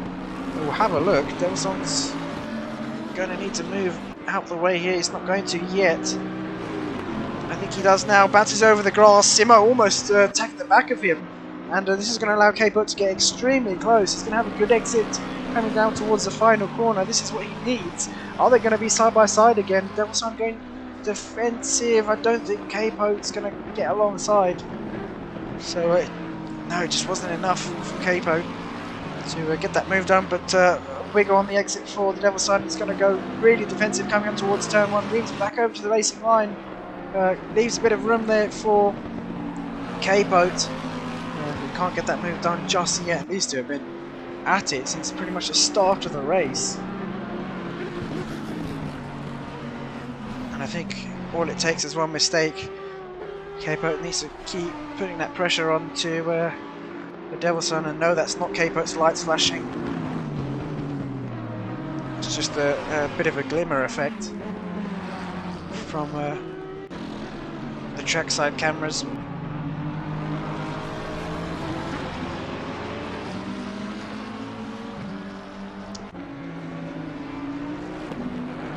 The chicane now. Fastmat has caught back up to these two. Look how close they are on exits. Devilson's going to have to go defensive once more. Capo looking to the outside. I think Devilson's not put himself in a good position here. No, he's held on. Looks like the Lexus has got some good straight line speed here. Maybe the Devilson not running much wing. That's going to hinder him massively in the corners, because Oulton Park is a high downforce track, and now Capo having to defend against fast Matt. Where can Matt get through? Such a difficult circuit is Oulton Park. Yaroslav and Armobic still battling P8 and P9. Yaroslav can't get past at all here.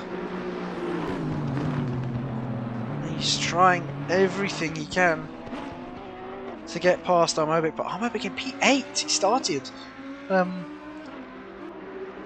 Down towards the back, I think it was, and he's made up so many positions already. Just 14 minutes left to go, and for Armobic it's going to be a long 14 minutes here. He's going to need to hold off Yaroslav, who seems to be considerably quicker in the second half of this race. But back down to these two, Capo and Devilson.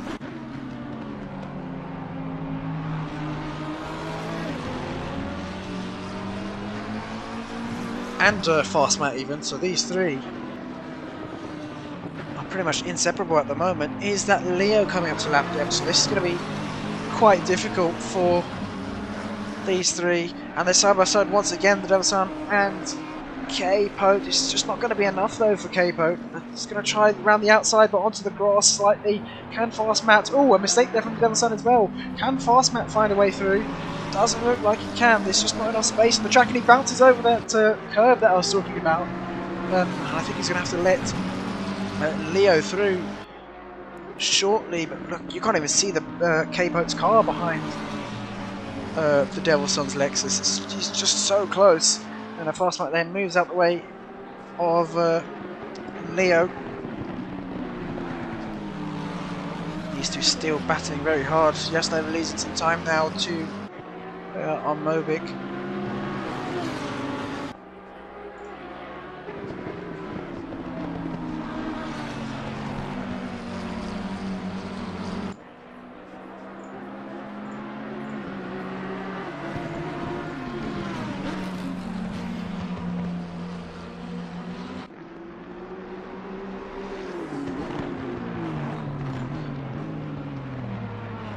But yeah, back to the racing. Capote obviously letting Leo past. DevilSon was very close there to the grass, and he's going to have to let, not the best place for DevilSon to let Leo past, and that's forced him off onto the grass, and that's allowed Capote through. Fastmat tried it, but there just wasn't enough space, and now Capote will be looking to pull away here. But a bit of an odd place for the DevilSon to let Leo past, and it looks like Yaroslav has made another mistake through Britain's, and it's now dropped him 1.8 seconds behind Armobic again. So he's got to do all that hard work to catch up to Armobic and Fastmat, and DevilSon still neck and neck here. Looks like DevilSon taking a lot of curb on the inside there. It's not going to set him well for this long straight down towards the final corner. Fastmat very late on the brakes though. He's kept it within the track limits luckily, but he's lost a lot of time as a result. Now the gap between what's happened to DevilSon here? He's let Fastmat through. I wonder why DevilSon's done that.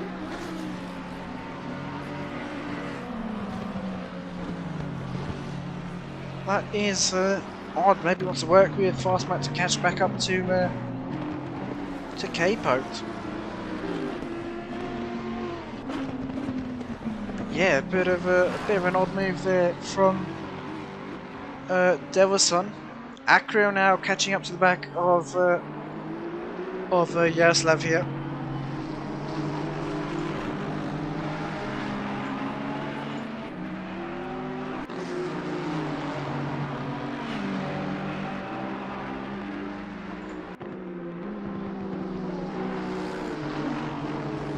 And Acro wide there through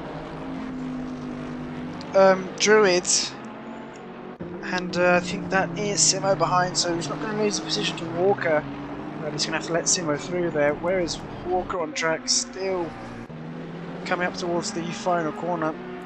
Yaroslav and Armobic, these two have been inseparable in this second stint. Yaroslav has the pace, just hasn't been able to get past, and the clock is ticking. Yet Armobic's held off Yaroslav for quite a while now. He needs to continue this if he wants to hold on to P8.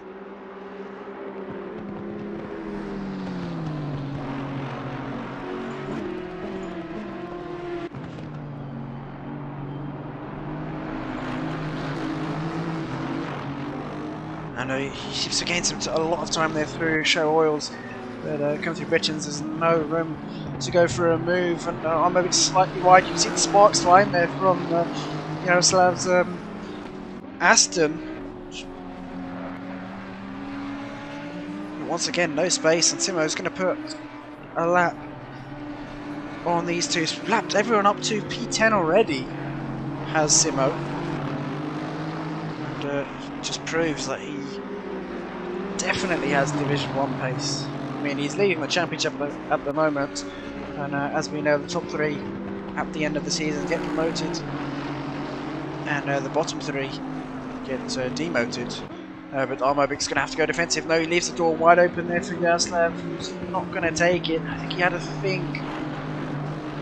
But he's run wide through the final corner, and he's not going to get this move done into turn 1. And it would be nice to see how many track warnings they have, but unfortunately ACC doesn't give us that information as spectator. Yeah, track limits at Oulton, not nice at all. Yes, so very deep on the brakes, almost catching the grass there. And he just seems to close in on Armobic and then make a mistake and drop back, so the consistency, I think, for Yaroslav just isn't there at the moment. He's going to have to let Simo through. Acro 4 seconds behind. I think he's closing the gap after his mistake, especially with these two battling in front.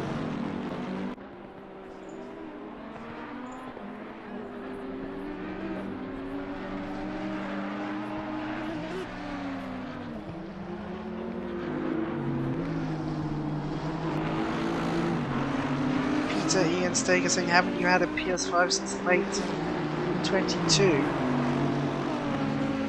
No, we haven't. We've only just got one. And once that bar is filled, we'll be on to the PS5 version of ACC as well, which will be on Saturdays. Yaslav here is going to need to move out the way of Simo. He does so on the start-finish straight. Who's behind them though? That is that I Am Slow?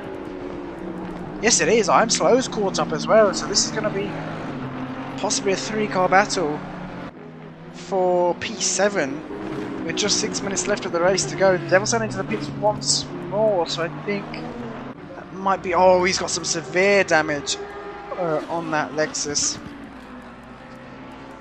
So he's going to lose a lot of time. He's probably going to drop back, maybe behind Windsor even. But we'll go back to this battle. Let's change his camera angle once more. And actually, we can go on board with Yaroslav, actually. Let's go on board with him now. On the rear view cam, Armobic wide there. Through the chicane. Oh, he's rejoined the track and taken out I Am Slow there. I Am Slow's not going to be happy with that at all. Really not going to be happy with that. He's picked up some damage. He's got the car spun round. But I think that's definitely going to be a penalty for Armobic. Just ran a bit wide and rejoined the track. I'm not sure if he's going to return. Obviously, he doesn't have to return that position, but yeah, no, it doesn't look like he will. But I Am Slow, yeah, he's going to be furious with what happened there. I think maybe just a little lapse of concentration for Armobic, and the track's got much colder as well. I Am Slow's carrying some damage now. It's not going to help him in the final few minutes of this race.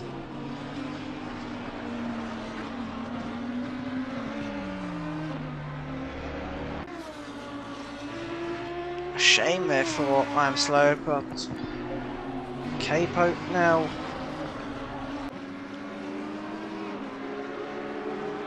looking to try and get past Armobic. Walker is catching up to... Actually, no, he's not. So Akril is catching up to Yaroslav. 1.8 seconds between these two. Where is Fast Mac gone? He's down in P13 there. 4 seconds back to I Am Slow. Chem Candy doesn't seem to be closing in on TFJ. Whereas our race leader Simo looks to be putting in a lap on Dima Juster, I think. He's down in P15. He started in P4, if I'm not mistaken. And he's always, I think, Oulton Park is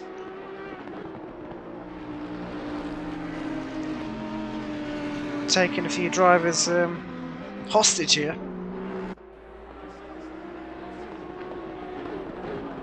Especially with all the grass and these lethal curbs. So I think this track requires most concentration out of any track on the calendar this season. K-Pope now within a few tenths to Armobic. Is he going to look for a move going down towards the final corner? The Nissan very quick on the straights, but not so good in the corners. I think that might be why one of the reasons Yaroslav struggled to get past, although he is past now due to Armobic's mistake.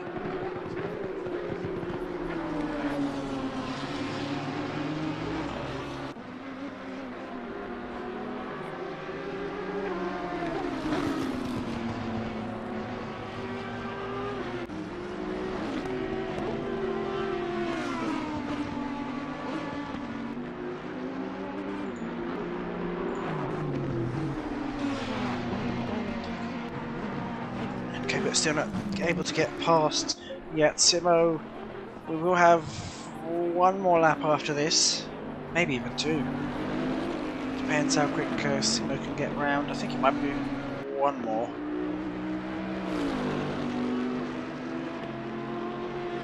Actually, it's going to be close. Could be 2 more laps here. Yeah, I think it's definitely going to be 2 more laps. I'm not going to say anything actually. We'll wait for Simo to cross the line, and we'll see. So lap times here, he's probably lapping around 133s, 134s in the race, especially with low fuel now. Yeah, we'll have 1 more lap. So we have this one and then 1 more. Unless Simo wants to slow down a bit and make this his last one. ChemCandy though catching up to CFJ. The gap's just 1 second between these two. So we'll bring the onboards up. Actually, no, we won't, because that's not ChemCandy. Never mind. We'll go back to this battle. Capo has got past Armobic, and check. It is getting darker here at Oulton Park, so drivers switching on their headlights. So yeah, Capo up into P10, past Armobic. Go back to these two. Track's now down to 14 degrees. I think that's mainly just due to us getting into the night. Bit of a mistake on the exit there for ChemCandy. He's running out of time here to get this move done. I think TFJ is going to be happy. He's going to be wanting the race to end as soon as possible. But where is Simo? He is coming up towards now the final corner. Will he wait a bit and make this the last lap? Where is Leo? He's 13 seconds behind. No, I think Simo's going to make it another lap here. Yep, he's going to do 1 more, and that's going to benefit ChemCandy. Although he's lost some time to TFJ, so I think the 111 Lamborghini has been picking up the pace as ChemCandy's been closing in. And yeah, the Devson unfortunately not turning back on track. So he'll be scoring points for P17 here. It doesn't seem... Oh, I was going to say it doesn't seem like anyone else is close, but I'm slow and fast Matt are actually within a second of each other. I'm slow definitely suffering with that damage after the incident he had with Armobic. And oh, I think the bump there into turn 2 has unsettled his car. He had a bit of a snap of oversteer. Fast Matt, also a bit of oversteer. He's going to get past. And looks like TFJ putting a lap there on I'm Slow. Is now going to have to lap Fast Matt. Could this come into favour of ChemCandy? We don't know, but Simo Mello coming up towards the final corner once again. Another dominant victory for him, and I think that's 5 out of 5 wins from Simo Mello. Yeah, 5 out of 5 wins from Simo Mello. He's going to cross the line in P1. Leo, now being a permanent driver, is going to cross the line in P2. His best finish of the season so far. Flash of lights there from him as well. TFJ has got past and he's extended that gap to ChemCandy. Fast Matt, oh, running wide there. I think he tried to give the position to ChemCandy, but unfortunately he's going to lose the position to I'm Slow as well. And I'm Slow, oh, very, very sideways there. I think Fast Matt had to brake to avoid making contact with him. But TFJ is going to cross the line in P3. I think his first podium of the season. And good points there from him. ChemCandy in P4. Muzzy in P5. He's still got a bit of a lap to go. So definitely won't say anything yet because we know what happened in Division 3. As soon as we spoke about someone, they ended up binning the car. And through the final corner, Muzzy's going to finish in P5. That just leaves Speedy. He's going to finish in P6, I believe. And we'll get the full results up now. Yep, P6 for Speedy. So there we have it. Simo in first, Leo in second, and TFJ in third. We'll be back in about 10 minutes for the final race of the evening, Division 1.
Alright, we're back for the final race, the final qualifying session of the evening in Division 1. 18 cars on grid once again for this one as well. And we should see some times coming in soon. But before we do that, we're going to get a quick interview with some of the drivers from Division 2.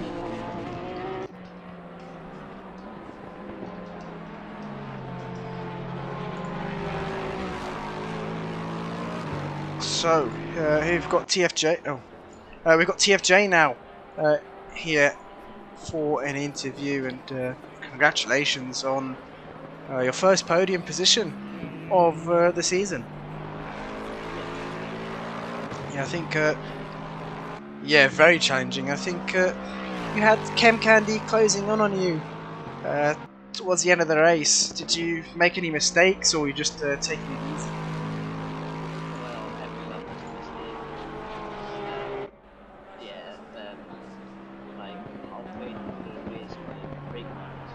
Bollout got destroyed, so I didn't know where to brake anymore. So I messed up the corner every lap. I see, yeah, so you were losing time then. But then I think Simo Mello came to, I'm not sure, I think you had to go through some back markers or something? Yes, to on the last lap. Yeah, and I think that helped you keep Chem Candy at Bay, Yeah, and that helped massively. yeah, and then he wasn't able to obviously get past. But yeah, good points for the championship, and you're currently in. Let's have a quick look. Currently Pretty in, far down. yeah, P15. It's not too bad. But yeah, podium position is going to jump you up quite a few positions, I think, in the standings. I hope so. Yeah, so far from that relegation zone then, and going into Paul Ricard next week. How do you find that track? It's interesting track, high speed and low speed, with a very long straight, so you need good high downforce and good straight line speed. Yeah, true. But I think doing 156s in a 29-31 track, I think it's pretty good pace. Yeah, I think yeah, for your division, I think it would be good. I'm not sure what Simo's going to be doing at Paul Ricard, but yeah. Well, he's way too fast, so he's going to be second quicker than me. Yeah, he'll probably be in Division 1 for next season, if he's still on PS4, of course. But yeah, once again, congratulations on your podium position, and yeah, thank you. We wish you luck for next week. Yep.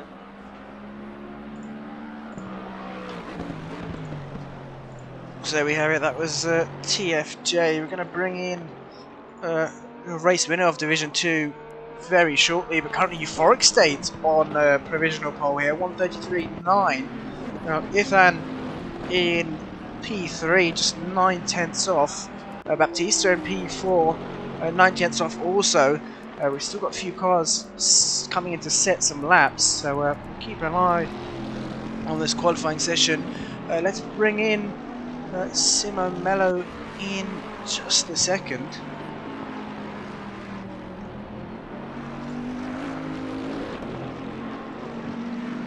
Just bear with me one moment. Euphoric State's returned the car to bits. Remember, the Division 1 drivers have only 2 tyre sets to last them practice, qualifying and race.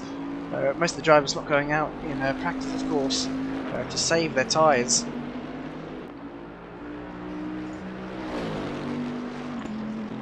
But here we go, we're going to bring in Simo Mello now for an interview. And here we go, we've got Simo, race winner from Division 2, another dominant performance from you, and I think that's 5 out of 5 wins in Division 2? Yeah, I think so. Yeah, I think you've definitely got what it takes to be maybe even the top of Division 1 for next season. I assume you're on PS4 as well? Yeah, see, yeah. Yeah, so and you'll definitely be signing up for next season then? Yeah, yes, I think so. Yeah, so it will be fun. Yeah, definitely, and I think Bentley's going to be hard to choose because it gets taken by all the patrons in Division 1, but if you aren't able to go for the Bentley, what would be your next choice? I don't know, maybe Ferrari like in Division 3, but also that car is very used. And so I don't know, I usually use these 2 cars. Yeah, maybe I can try McLaren, I don't know. I will see. Yeah, I think a lot of testing maybe to be done in the off season. But yeah, congratulations on yet another win in Division 2, and we hope to see you on the podium again for Paul Ricard. Hope so. Thank you. Yeah, thank you for joining us, Simo, and we'll see you next time. So there we have it. That was your interview with Simo as well.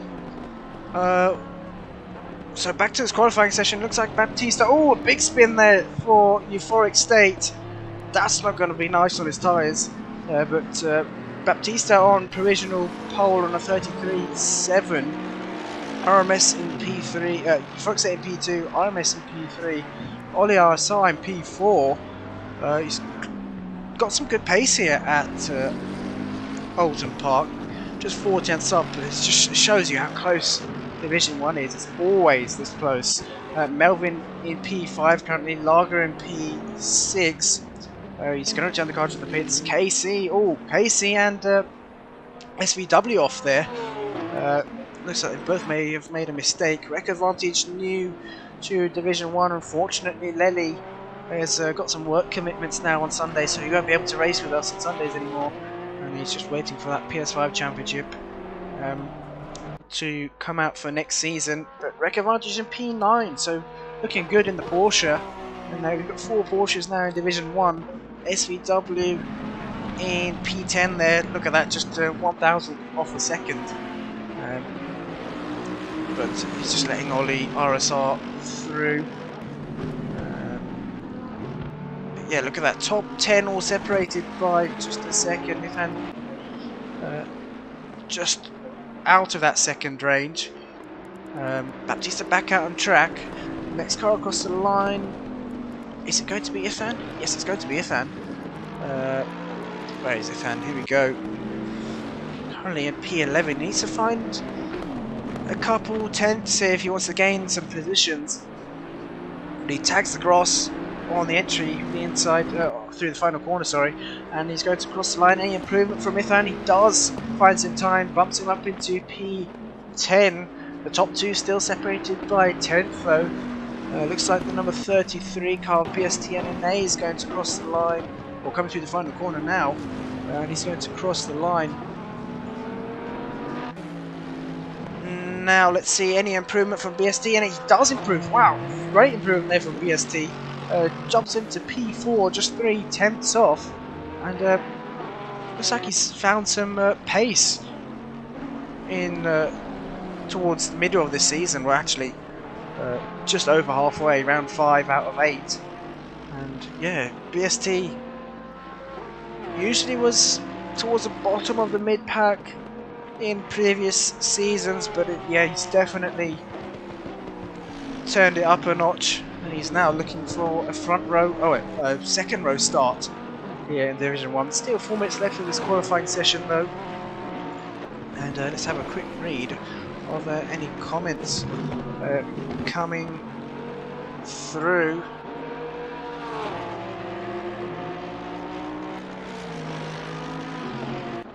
Good to see JR on the stream. Jan as well, showing his support for Deedee, Kenny and BST NNA. Deedee saying don't mention his name because the commentator's curse is strong tonight. It really is. Wreck Advantage takes provisional pole here, just 700ths quicker than Baptista in P2. And 32s here at Oulton Park, definitely possible. We've seen it before, especially in the Bentley. Bentley's such a good car here at Oulton. But yeah, it doesn't look like anyone's been able to get below a 33.6 just yet, so pretty much mid 33s. We've still got 3 minutes left of this qualifying session to go, so we could see some improvements. RMS exiting the final corner. Mercedes, another good car at Oulton Park, and he's going to cross the line. Any improvement from RMS? No improvement, still 2 tenths off. Looks like Tayson Tom down in P14, not usually where you see him, but he's going to cross the line now. Any improvement from him? He does improve, puts it into P11. But yeah, usually towards the top end of the field, but seems to be struggling here at Oulton Park. Obviously the Ferrari not the best over the curbs, and not extremely great at Oulton Park either. It is good on the high downforce tracks, but seems to be struggling here at Oulton a bit. The highest running Ferrari currently SVV KC, 6 tenths off. It looks like we've got Ifan about to cross the line here. 9 tenths off currently. Is he going to find any more time? He does, put it to P7, found 3 tenths there, and has jumped him up all the way into P7, just 200ths quicker than Melvin in P8, but hasn't had the best season so far at all. Obviously, is our season 5 championship winner, and we're in season 6 now. I think he won season 4 as well, if I remember correctly. but this season it doesn't look like he's going to be taking a top spot, even a podium spot here in Division 1. It's going to be difficult. He's going to need to bang in some good results. But the level of Division 1 is just increased every season. It gets tougher and tougher every time. Looks like we've got Cartmark about to cross the line here. Down in P15 as well. P14 now. Yeah, Ferrari really struggling here at Oulton Park. Usually see Cartmark up towards the top 2, top 3 positions. Yeah, he's struggling with the Ferrari at Oulton. And I think Division 1 is where we have most Ferraris. You don't really see many in Division 2 or 3. I think there's a couple in Division 3, maybe not many in Division 2.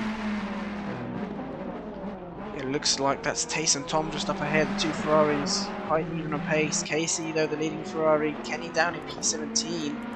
Looks like Tace and Tom's going to abort that lap. The 88 car of Oli Arasar is going to come through the final corner there. You see him really trail braking into the corner. Bit sideways on exit though, he's 3 tenths off. Can he find any more time? I don't know if he has, no. He's still got one more lap to go. He's crossed the line just in time. And the number 1 car of Melvin, this is going to be his last lap as he exits the final corner there. Oh, that could have been an invalid lap, I'm not sure. Has he kept it within track limits? He might have. He crosses the line with no improvement. Lager's still on a lap. Who else is on a lap? Cartmark is still on a lap, coming up towards the final corner then.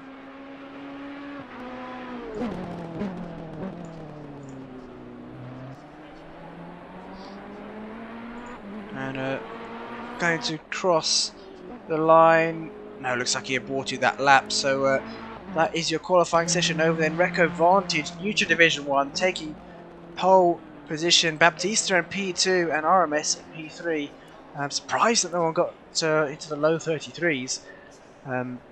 But we'll be back very shortly for the final race of the evening.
onto the formation lap now for Division 1.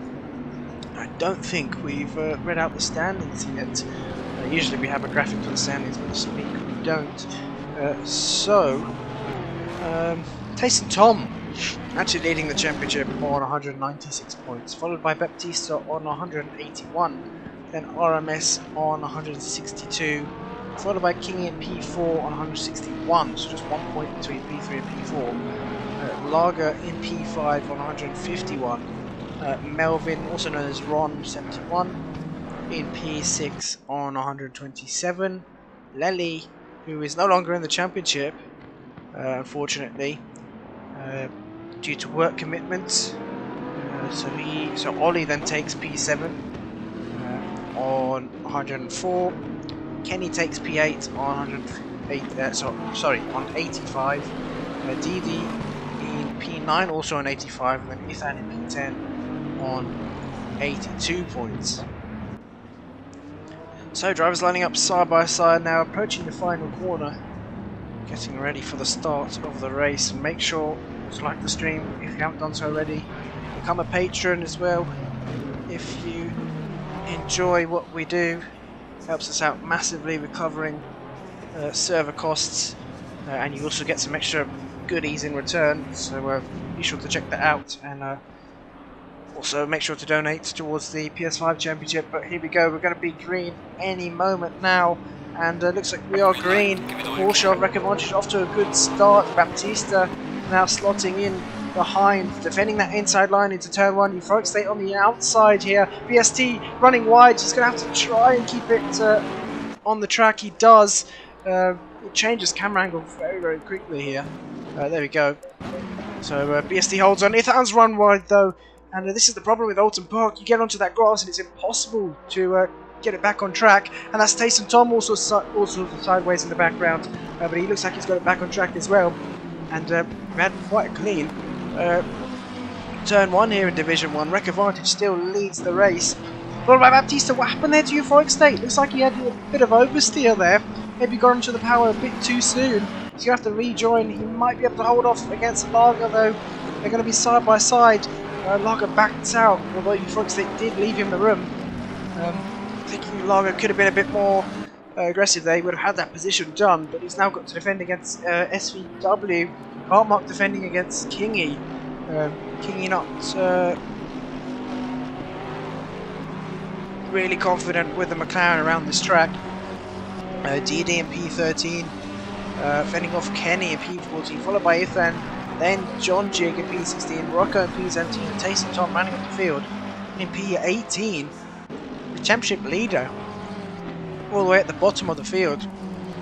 But we do have a drop round in the championship, and Kenny's round there. Looks like he had a bit of an oversteer moment. Ethan had to slam on the anchors to avoid him, and they've both lost some positions as a result. But back to the race leader, Wreck Advantage, holding off Baptista here. I think this is the only time we've really seen Baptista battling with anyone. So Wreck Advantage at Oulton Park here seems to be the one to bring the challenge to Baptista. RMS in the background has lost a lot of time. Ollie's held on to P4 and looking good to catch up to RMS here. Melvin in P5. It's actually, I think Melvin's gained quite a few positions. So is SVKC up into P6. Euphoric State, after his mistake, down into P7. Lager still behind him in P8. SVW in P9. And look at this train behind him. He's got Cartmark, BST, NNA, then Kingy, then Deedee. Tyson Tom not quite there yet. Back to the race. The battle for the lead here. Wreck Advantage pulling away slightly. Baptista keeping him honest. But this is going to be a good battle between the two. I think this is the battle Baptista's been missing. He's had it quite easy in the previous rounds, but he's catching up here, looking to the inside. A bit of a dummy there from Baptista. Didn't seem like it phased Wreck Advantage one bit. So he holds on to P1 here. I'm sure Jan is going to be happy with a Porsche leading the race. Prof Bean is saying Lager fan. Lager. Oh, there we go. That was close. Lager cheerleaders in the house. Caught me out one time, and we've got bollards all over the bits of styrofoam and stuff all over the track there. It's caught me out once, and it's caught me out another time. So, there you go. Baptista still looking strong here, and he's going to keep Reco Vantage honest. Melvin up into P4 now. He's got past RMS, so he's had a good start here. RMS qualified strong, but he's dropping down the order now. Euphoric State's behind as well. Lager still on the back of this train. SVW holding off this. Oh, look at this train. SVW, this train's getting bigger and bigger. SVW followed by Cartmark, BSTNNA, who's made another mistake. So is KC actually. Casey's made a mistake. He's going to try it around the outside here, and he does that. Very well done from KC. And you can see the tyres there, the tyre bollards or whatever you'd like to call them. On their side, flashing lights there from BSTNNA. Kingy has got Deedee and Taysom Tom very close behind him. John Jing and P15. Kenny side by side here with Ithan. Ithan's going to have the inside coming through. Druid's contact between the two, and Kenny's lost the car once more. He's made a bit of contact. It's very slight, but that's going to allow Rocco up a position. It looked like it was a bit of a racing incident between the two, and I wonder if Kenny's wheel has come off again. He's returned the car to the pits. That's unfortunate for Kenny. So he's going to be a lap down now. Baptista leading the race now. We didn't quite catch that. Baptista gets P1. Wreck Advantage down into P2. And it looks like he's struggling to keep up now. Oliosar in P3. And he's got a 1.5 second gap to Melvin in P4. Look at this train. Melvin's got behind him. RMS in P5, Fox in P6, Lager in P7, SVW and the rest are all very, very close.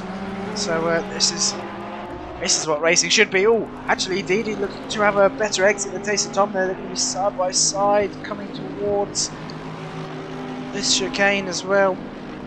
Looks like Taysom Tom has been able to hold on. BST slightly wide though, catching a bit of the grass. And yes, Jan, you're right, BST did make a mistake somewhere.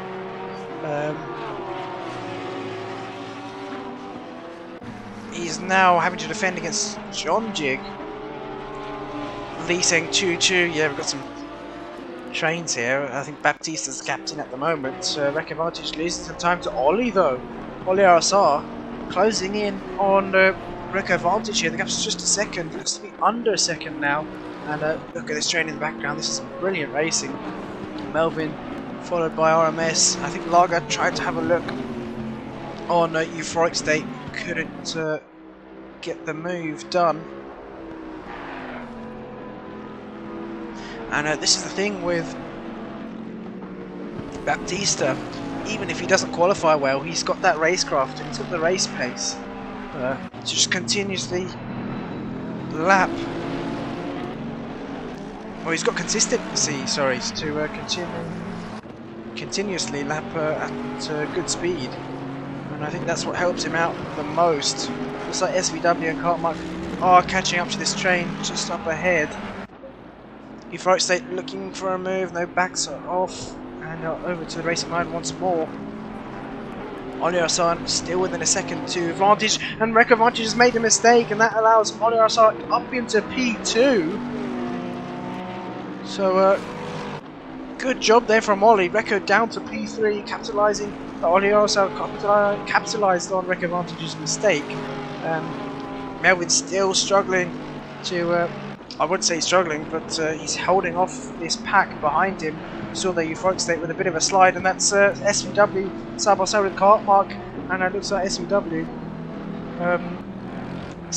kind of backed out of that. I think he braked a bit early. He doesn't really want to battle with Cartmark too much. He knows they're catching pack up ahead, and I think that was a really clever move from SVW. He's thinking of the long run here, and that's SVKC wide. can see that Ferrari just bouncing all over the grass, but he's been able to hold on to P10. Kingy still very close, and Taysom Tom right behind him. Deedee's lost some time though. I think he's made a mistake in the previous few corners. BST has got John Jig still very, very close behind. You can't even see that Lamborghini as we now come through. God, I can't remember the corner names now. It was Island Bend, that's it, and then up towards Shell Oil's corner.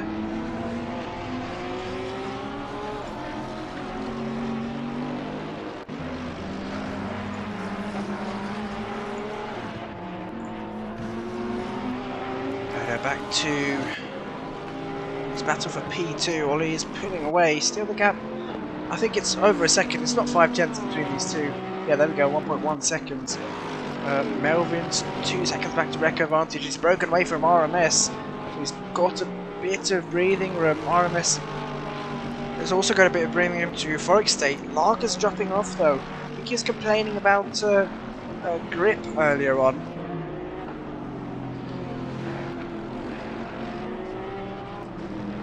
So struggling a bit with the car mark in P8, 2 seconds off.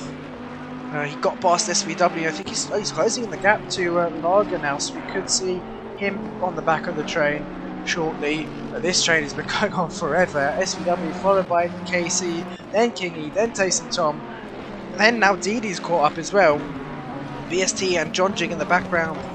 I'm sure they'll be up to the back of these guys if they can continue battling, though they don't look like they're really going for any positions at the moment.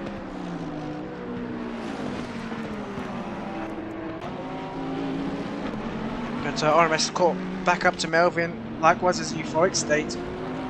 The train, Choo Choo, is going to form once again.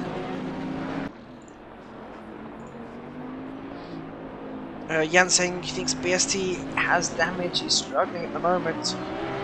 Yeah, he does have a bit of damage, I think, on the left-hand side of the car. May have lost it somewhere. Didn't quite see. Yeah, he does have some splitter damage as well, so yeah, he is struggling a bit. Gap between wreck advantage and RSR still just under a second, or just about a second. So wreck advantage still keeping Ollie honest here, and he runs wide as I say so. So we'll stop talking about them. The curse is strong here. But back to this four-way battle for P4. See if we can go on board here with RMS very quickly.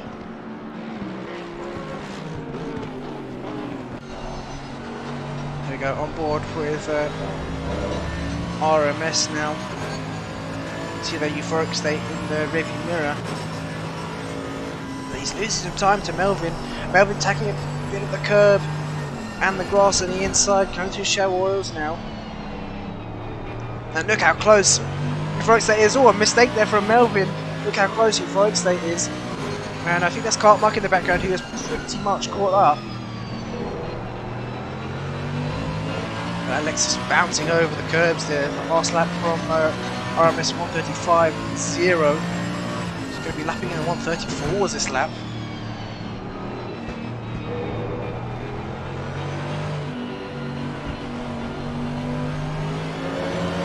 You see there a good exit from Melvin though. How close behind is Euphoric State? He's still there. Still very, very close. Battle. All these four seem to be very even on pace, but we'll bring up some onboards soon as well.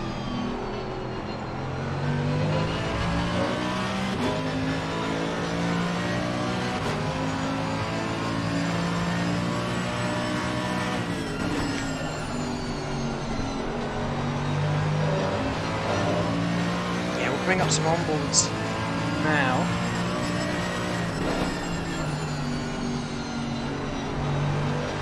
Go back trackside first with these four.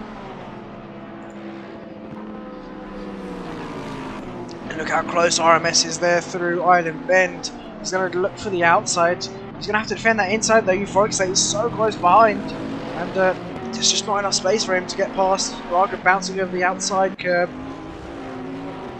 I'm sure the grass here at Oulton Park's going to need maintaining after this race. After all divisions, really.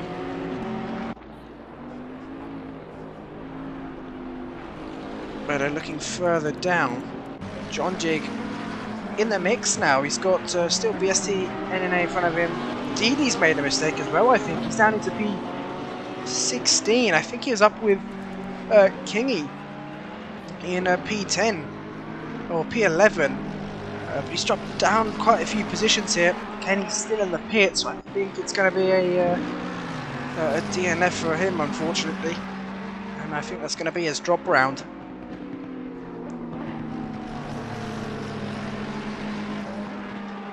This would probably be his drop round looking at the standings. But Kingy keeping the pressure on to SVW. SVW doing a good job at holding on here. Both with, I think these two probably have the best liveries on the grid. Got kind of a golf livery there from Kingy. Oh, tagging the inside curb. It's not what you want to be doing in any car, really. But he held the slide very well there. And holds on to P10 as well. He's lost some time to SVW. You can see there the four in the background.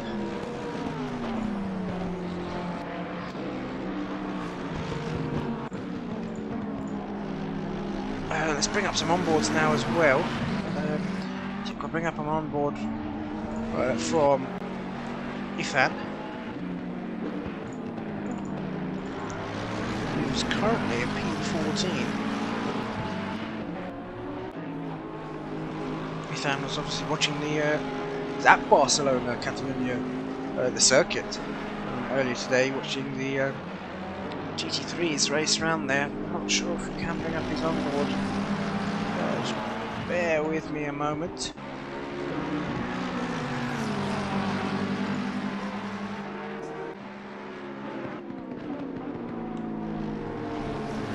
I'm not too sure what's going on with his onboard at the moment, so we'll leave that for now. I'll bring up another one. Casey down into P16. He's had a bit of a mare. He's right up the order. But look how close Kingy is now to SVW. And SVW running slightly wide there. Kingy looking towards the outside down to turn 2. SVW's had to leave him the room. But he's held on as SVW. Tayson Tom now looking towards the inside of Kingy, going side by side. I think Tayson Tom's going to have to back out of that. He does. These three battling. Looks like BST, NNA, John Jig, Ithan, and Deedee are all catching up here. So we could see a 7-car battle for P9. And look at the race lead. Sorry, look at the leader, Baptista. Look at the gap he's got to Olio Sar, 5 seconds.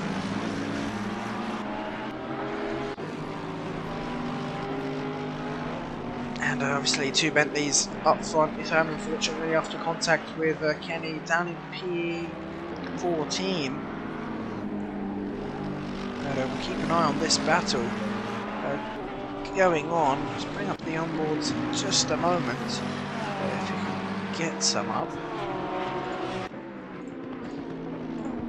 Yeah, looks like we'll be able to. Lee saying great battle for P9. Yeah, definitely a good battle going on here. We might actually have Ethan's on board. Nope, I spoke too soon. Or did I?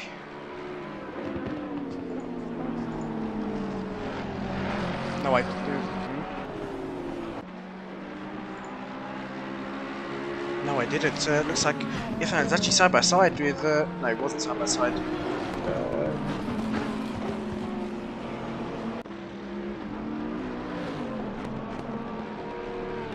No, he wasn't. Right, back to this battle.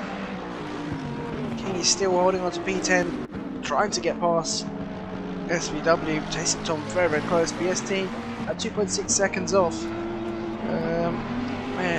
There we go, John Jig and Deedee still on this train.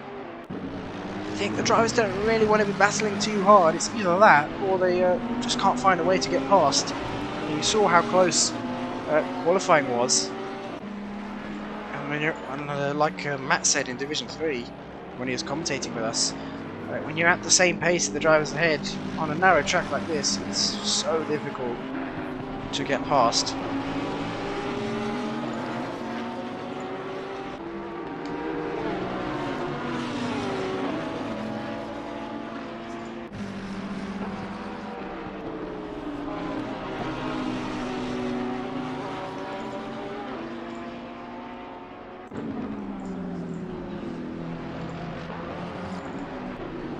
Bringing up the onboards, we had a bit of an issue with them. We should have them up in a second.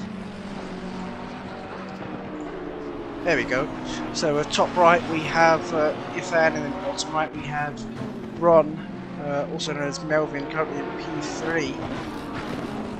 And he's currently got RMS about 6/10 behind him, or it's much less than 6/10 actually. So keep an eye on the battle between those two. Cartmark closing in on Wreck Advantage now, who started P1. He's dropped all the way down to P7, so Pit window is open. Wreck Advantage maybe struggling with the fuel load here. And obviously he did say it was his first time at this track.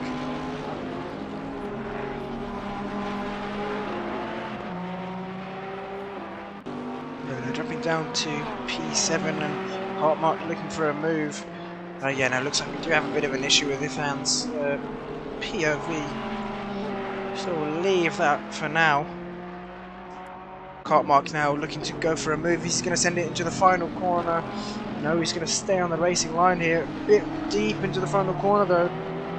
That's not going to help his run. Coming down into turn 1. Wreck Advantage into the pits. Window is now open. And that releases Cartmark into clean air. So Cartmark could go for a bit of an overcut here. I think Wreck Advantage may have made a slight mistake. Cartmark running wide on the exit of turn 1. Back to this battle between Melvin and RMS. P3 and P4. Lager's closing in once again. Looks like Euphoric State is in the pits, so he might even go for an undercut on these two ahead. Well, these three, actually no, he was behind RMS. I think Euphoric State has gone for a very good strategic call there. He knows he was lapping pretty much at the same time as these three, or even quicker. And with that undercut, he'll possibly be in clean air. But we saw RMS make a mistake. Lager's going to be on the outside. I don't think he was alongside enough there, so he moves down into P5. No, sorry, stays in P5.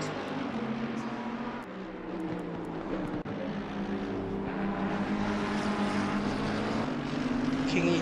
Looks like Taster Tom's got past Kingy here. We won't catch that. Taster Tom's got the move done.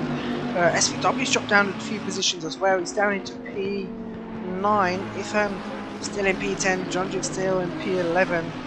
Deedee's lost a lot of time here. He definitely had the pace to stay with them, even get past them, but he's made some mistakes. And Oulton Park, you can't really make mistakes like that because you've got grass absolutely everywhere. There's no runoff whatsoever. It's just grass and gravel, which really punishes you for a little mistake. Deedee now into the pits. SVW holds on to P9. Let's change his camera angle very quickly. Keying out. Looking to get back past, I think. But he should, if I were him, I'd go for an undercut here. SVW is closing back in. If Kingy can get track position, it's going to be vital for him, because as we've seen earlier on, it's so difficult to overtake on this track. But it looks like he might wait a bit longer. Taysom Tom is going to slowly start to pull away, though. I don't think that's what King wants at all. And it looks like Lager's closed up to Melvin.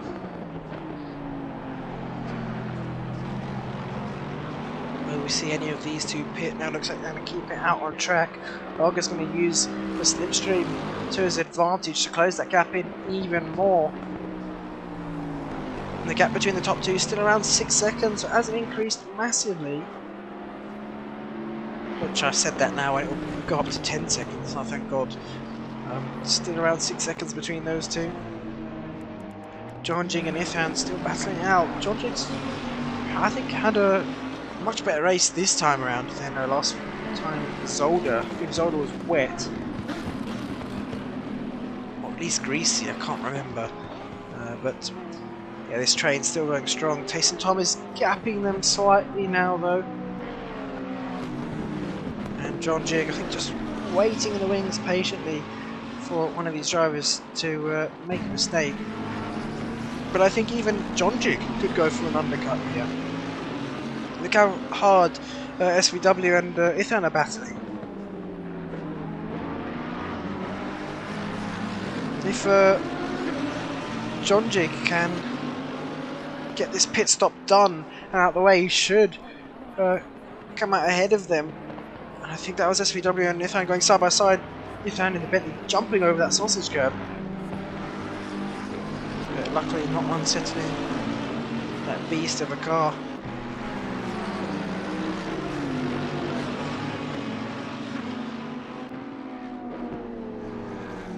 Through Druids now. SVW slightly wide.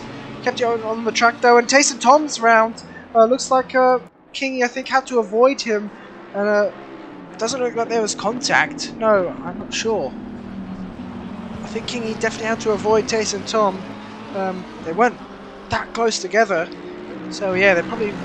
Well, Taysom Tom probably lost the car on his own, but Kingy drops down behind Ithan into P7. And unfortunate for him, Taysom Tom, I think, is going to return the car to the serve his mandatory pit stop now. And let's go on board quickly with Jonjing. He's got a good view of this battle just in front of him.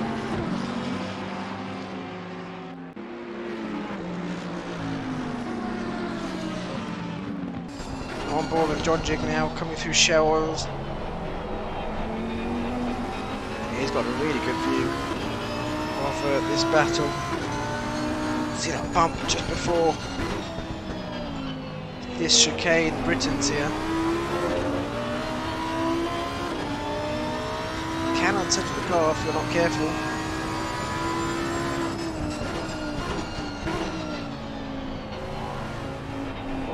Johnny doing a good job of just managing the gap, sticking with them. He doesn't seem to be pushing the car too hard.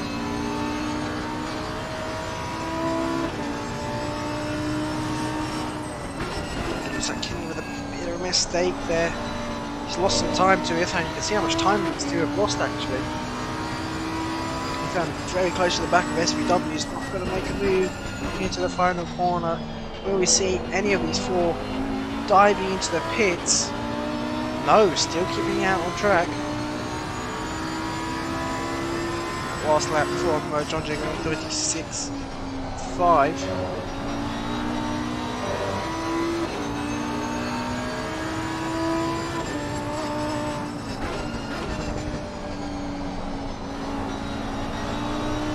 And let's see what that last lap was. Oh no, before we do that, I thought Ithan was going for a move down the inside there.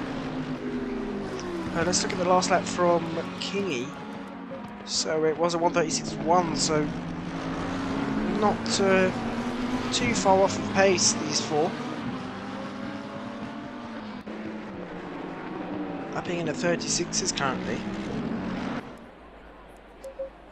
And you have no idea how tempting it is to press that timetable button to view the timings, but obviously it crashes the lobby sometimes, so yeah, we're not going to risk it. Back to this battle, Melvin and Lager very, very close still. And Lager's been pretty much 5/10 to Melvin for a few laps now. Neither of them diving into the pits this lap. They've still got 11 minutes till the pit window closes. And it looks like that is KC who's having to move out the way. KC, what's happened to him? He's 2 laps down. I think he served his stop, but maybe didn't put any fuel in, and was driving quite slowly there in the background. But Ithan and Kingy pit, SVW and John G are going to keep it out on track. Let's see if Kingy is going to change tyres or not.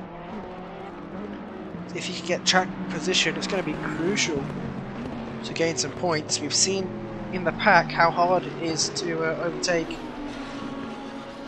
But we'll go back to this battle between Melvin and Lager. The gap's is a 10th. It's a couple tenths between these two.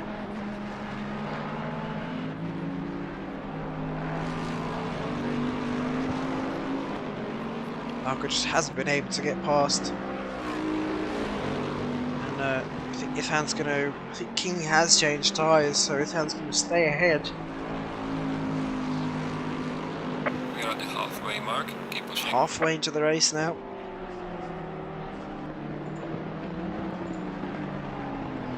Guitar Rich saying, come on John Jig. Yeah, he needs to put in some laps now. Just focus on pushing the car a bit more. And possibly get this overcut done on Kingy and Ithan. But I think if he wants this overcut to work, he's going to need to keep it out on track for as long as possible. And yep, he's doing so. SVW now into the pits as well. Let's see if this works for John Jig. I think he really needs to pit and the last few minutes of the pit window if he wants this overcut to work.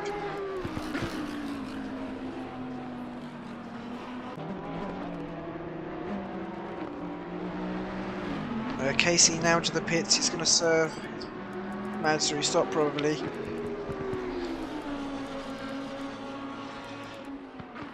Melvin has served his mandatory stop. Lager's still out on track. Oliarasar still only still 6 seconds to Baptista. I say only, but it hasn't increased much. He's been lapping at similar pace to Baptista. You never know if Baptista makes a mistake, which we don't see often, but if he does, Ollie can definitely capitalise on that because he's not far back at all. Baptista's into the pits. Ollie's going to keep out on track for, I assume, as long as possible.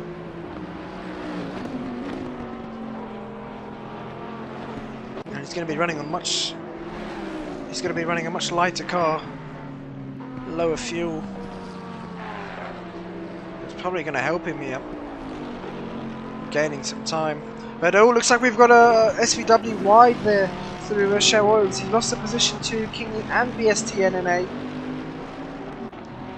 So we're down into P13 goes SVW.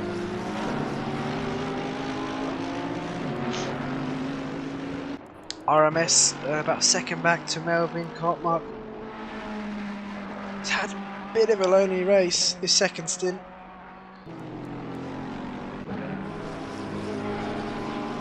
But yeah, this hasn't updated yet. SVW once they cross the next sector line should be now. There we go. Into P13 goes SVW. He's catching back up to BST. And I think BST, has he repaired the damage he had? It looks like he has.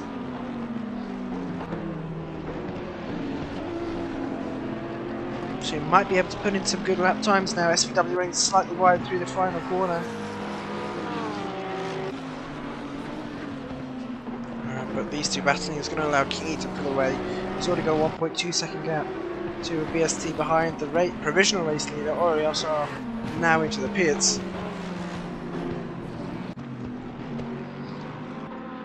But you can see how close. Oh, actually, the overcut has worked for John Jig. I didn't quite catch that, but it's worked. He comes out in P9 ahead of Ifan.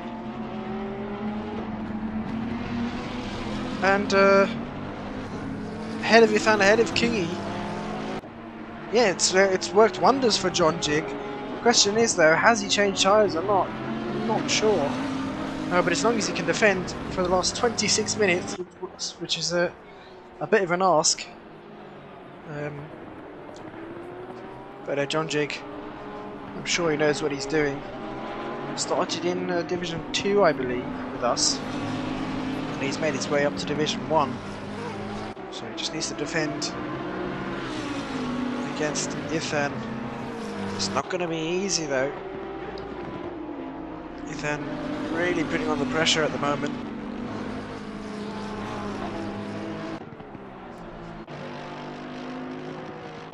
Now I said SVW is catching up. He's actually losing time. He's 1.7 seconds back. BST is closing in on Kingy though. Is running slightly wide through the final corner. I think that may have just been the camera angle though. It looked like he was on the grass, on the gravel even. But I think he was on the curb. He should have been okay. Ethan and John Jig still neck and neck here. Wreck advantage at P8. He won't have to worry about anyone behind him, barring any mistakes. And if he loses the car, he's definitely going to have to worry. But I don't think he will. Well, I say that. Every time I've said that, someone's lost the car, so yeah, we won't mention that anymore.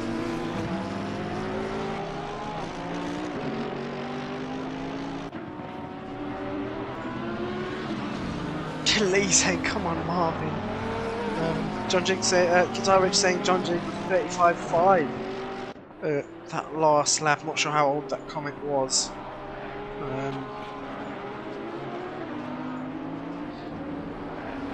That was comment was about 4 minutes ago, so probably the lap, not the lap before this, but maybe the lap. Actually, I don't know. Maybe the lap before this. Yeah, John Jig lapping good pace at the moment, holding off Ifan. Ifan isn't able to get close enough. You can see that Bentley just spitting flames on downshift. So always nice to see Ifan running wide there through the final corner. That's going to give John Jig a bit more space to try and focus.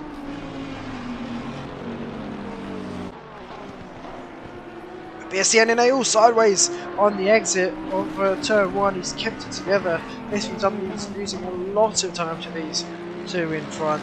Deedee's catching up now to SVW. 2.7 seconds is the gap. And between Baptista and Oliosar, it's 4.7 seconds now. Baptista, I think, maybe losing a bit of time to SVVKC. I'm not too sure. But it's down to 4.7 seconds. Is Ollie lapping that much quicker?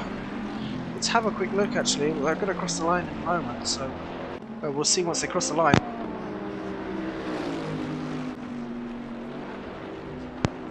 Right, go on board here. 34.1 that last lap from Oliosar, and from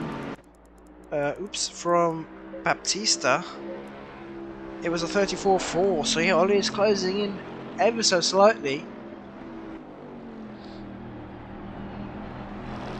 It looks like Baptista's already up this time around. So I'm surprised that the gap's come down to 4 seconds. I'm not sure where that's come from. But we'll keep an eye on these two. Could have even been down to the pit stops and I may not have realised it. But if that's the case, Ollie's closed in 2 seconds in the pit stops. back to this battle. Jonjig has really played the strategy right. He's gone for the overcut. He's got past Ethan. Oh, that's Recavanti. Oh, I told you I spoke too soon. So he's returned the car to the pits. Yep, I spoke a bit too soon there, saying that he wasn't going to make a mistake, and unfortunately he did. But a shame that he returned the car to the pits. He could have just rejoined behind this pack.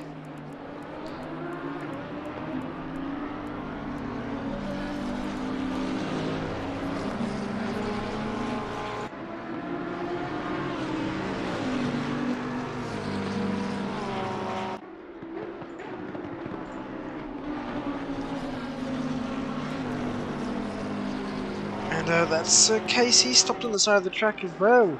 So not sure what's happened to KC. He's had a bit of a mare here at Oulton. I think he's made one too many mistakes.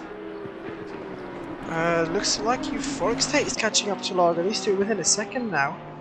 Melvin down into P5, so he's lost 2 positions in the pit stops, or maybe has made another mistake on track. But Euphoric State, this might be, I'm not going to say it, looking to gain a podium position here off of Lager. The pit window is closing down. We know the Porsche's a very quick car, all bouncing over that curb there, getting some airtime. But we know how quick the Porsche is at Oulton as well.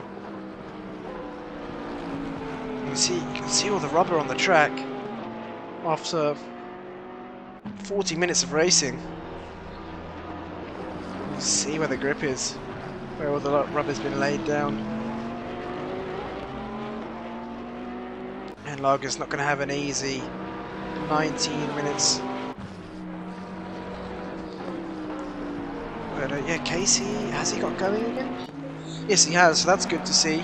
Recavanti still in the pits, and I'm sure if he doesn't get back out on track, he's not going to score any points for this round.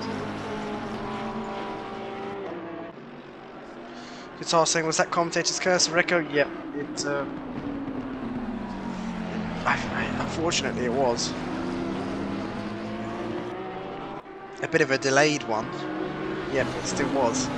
Jonjig and Ethan still very close, but this is becoming a 4-car battle again, with Jonjig now leading the train where he was at the back. So he's now leading it, followed by Ethan, Kinney, and then BST and NA. SVW in the background, who's now battling with Deedee.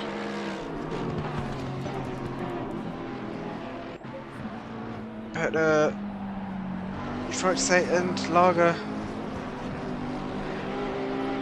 still very, very close, and you can see the track is getting darker.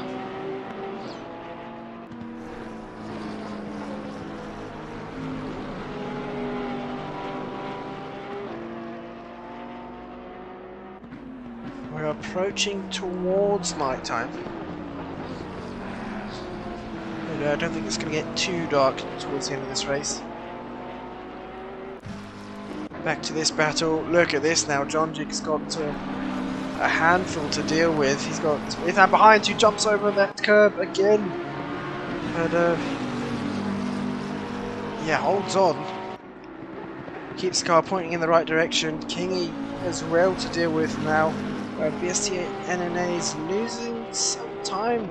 He's 1.7 seconds back. It looks, yeah, looks about that. And SVW is going to have to defend from Deedee. Porsche versus Mercedes here. And they're not going to be working together now, I don't think. Deedee knows he's quicker. Yeah, surprisingly, SVW had the pace to keep up with the likes of Ethan, Kingy, Jonjig, well, these 4, and BST NNA, but he seems to be struggling after the pit stops. He's run slightly wide on the exit of turn 2. Deedee's very, very close. But obviously not going to go for a move there through Island Bend, now through Show Oils. Deedee with a much tighter line. I think that's helped him on the exit as well. But yeah, once again, no space here to go for a move. And oh, SVW with a slight mistake. Don't think Deedee's going to get this done though. SVW, is he going defensive? Yes he is, keeping the car in the middle of the track, but moves back over to the racing line. And he's going to hold him to that position for another corner. And oh, looks like Kingy's lost the position there to BST. So he's made a mistake somewhere, or BST's done a wonderful overtake. We didn't catch it on stream, but he's definitely got past. And they've lost time to Ithan and John Jig. John Jig still defending against Ithan. They're quite even on pace. Maybe Ithan faster in some sectors and John Jig faster in others. But he just hasn't been able to get that run to be alongside John Jig. And oh, nearly losing the car on the exit, but BST NNA's wide. Once again, holds it. Though coming down towards turn 2. And looks like for Wreck Advantage and Kenny, it's going to be a DNF for both of them. Cosmic saying it was a commentator's curse for him in Division 3. Yeah, unfortunately it was.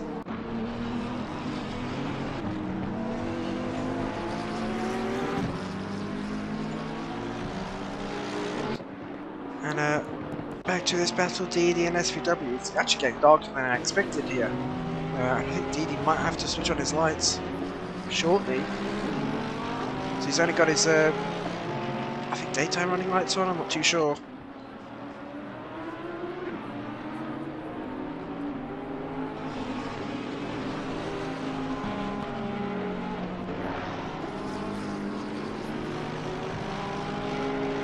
But they're definitely not as bright as SVW's. Deedee, like I said, it's the same situation with Ithan and John Jig. Just not able to get close enough for an overtake. He makes another mistake there. Don't really want to be picking up track limits for that. Could have been no time gained, but not able to tell, unfortunately. And back to this battle. Looks like Front State's lost quite a bit of time to Lager. This could be another podium here for Lager if he holds on. And I said it again. Let's hope it doesn't lead to Lager losing the car, because if it does, I think I'm going to have to quit commentating. The curse is just too strong. But yeah, back to this. John Jig is slightly gapping Ithan now. The gap's 7 tenths between these two. BST catching up. Kingy losing a lot of time though. He's 2.6 seconds back, and SVW is closing in as well. Likewise is Deedee. They're not battling too hard, these two. Maybe Deedee knows that he can catch up, or that they can catch up to Kingy. But just 13 minutes left of the race, and looks like that's SVW there. No, not SVW, sorry, KC off the track once again. I'm not sure what's going on with KC here. Seems to be some issue with his equipment, or he's just letting the back markers through. Not the back markers, the lead cars through. Gap between Baptista and Oliver still 4.7 seconds there. Looks like there was a mistake from Baptista into Britain's. I've got a few comments coming in as well. Cosmic saying SV's Merc livery looks really good. Yeah, it does. I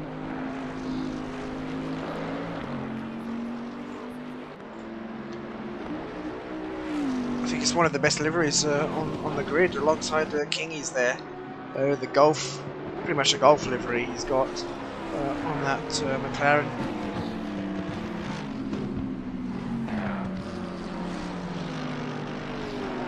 But I also really like the colour combination of Baptista and KC's car. They're all from what's it called, SVV. But there we go, we've got the meatball flag out for Casey here. He's going to have to turn on his lights. I think he has done now, there we go. But yeah, the gap between the top two is still 4.5 seconds. So Ollie has been putting in the laps here. And he's been matching Baptista's pace.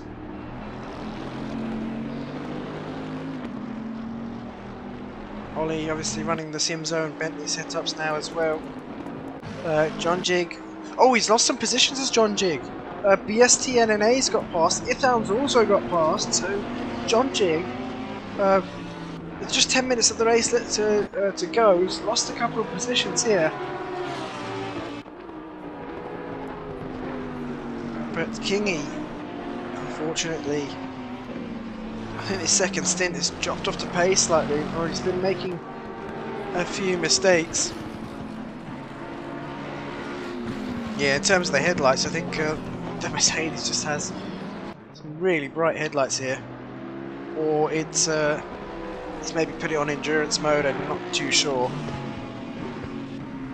Because there are different settings for the lights, and SVW getting very close to the grass there. Deedee running slightly wide there, that's not going to help him on the exit. Now the top 6 quite separated from each other, or top 7 even. Ithan and BST spacing out slightly now. John Jig still within a second. I think that counts over a second now. We'll see what's across the sector line. Yeah, 1.5 seconds between John Jig and BST. This battle's still going on. Kingy, SVW and Deedee all still battling here for P11.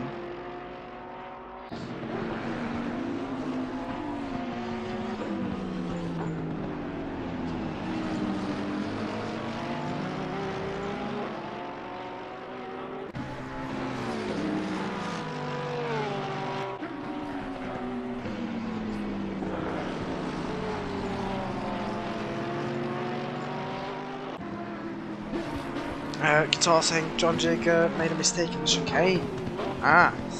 So that's why he would have lost the positions then, but he's keeping that 1.5 second. Oh, it's actually gone up slightly. He's still keeping them honest, he's not losing too much time. Kingy, I think, closing in now, likewise as SVW and Deedee. You could see all these 4 bunched up within a couple of laps or so. Ethan and BST still separated by about a second. The gap at the top is coming down though, 3.7 seconds. Baptista's losing a lot of time here. Ollie is lapping quicker than Baptista, it seems. No, that's either Baptista just taking it easy, or he's just not able to keep up the pace that he had in the first stint. So Ollie's now coming through Britons.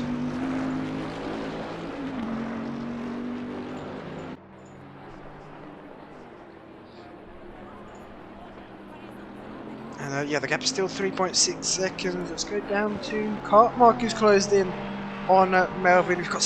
We always have this. So many battles start to form in the last few laps when maybe people's concentration, drivers' concentration, start to drop off, and we've now into pretty much the night nearly here at Oulton.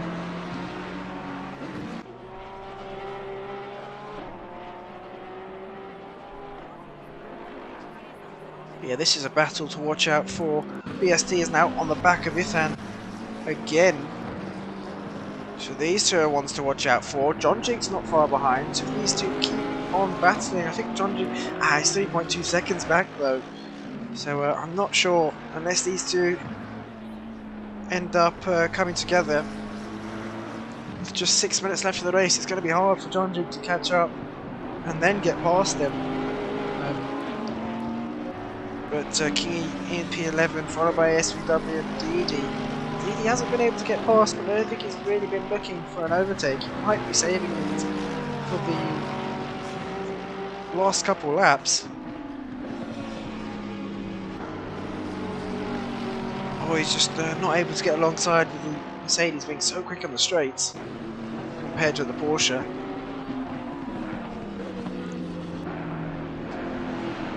I think we'll go on board with Deedee here for a bit. Not sure we've been on board with a Porsche this race. So we need to turn when we go using that inside curve. Don't recommend using that much though. Deedee's lost a bit of time to these two.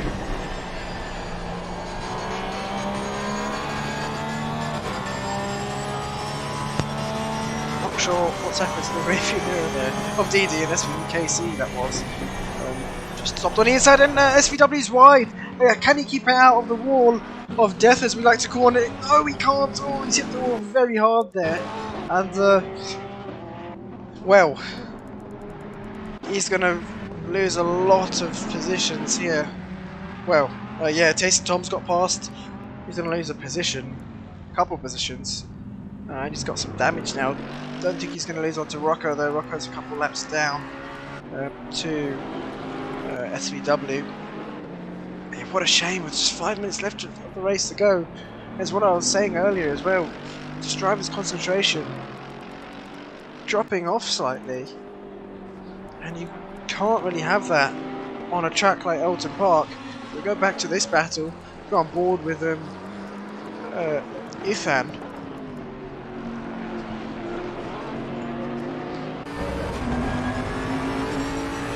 You can just see absolutely nothing in that view. There we go. BST is still very close behind. The question is, can he get past?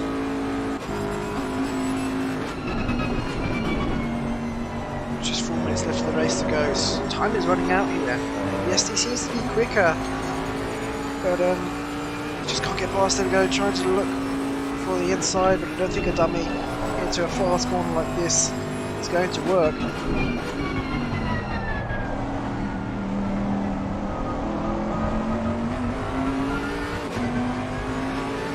At least two lapping in 35s, high 35s, low 36s, I think. That last lap for Ifan was 35.9, and he seems to be quite even on his delta here.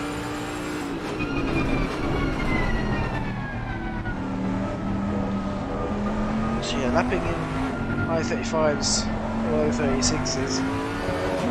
BST with a slight slide there, and you can see how much time it's lost him.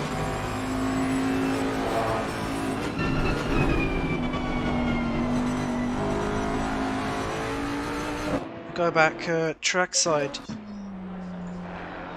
Oops. Go back trackside here. Gap between the top two, still 3.6 seconds. Was that a mistake from Ifan? It may have been. That's allowed BST and NA to catch back up once again. RMS is on the back of Euphoric State, so Euphoric State's made a mistake somewhere as well. He's down into P6. He was behind Lager in P4, RMS, oh sorry, P7 now, RMS up into P6. BSTNA, yep, still on the back of Ifan. Deedee now on the back of Kingy, so Deedee looking to gain another position here, but it's not going to be easy. Just 2 minutes left to go. Kingy's not going to give this position up easily. 3.1 seconds now between the top two. What's going on to Baptista? Time is running out though for Ollie if he wants to get a move done.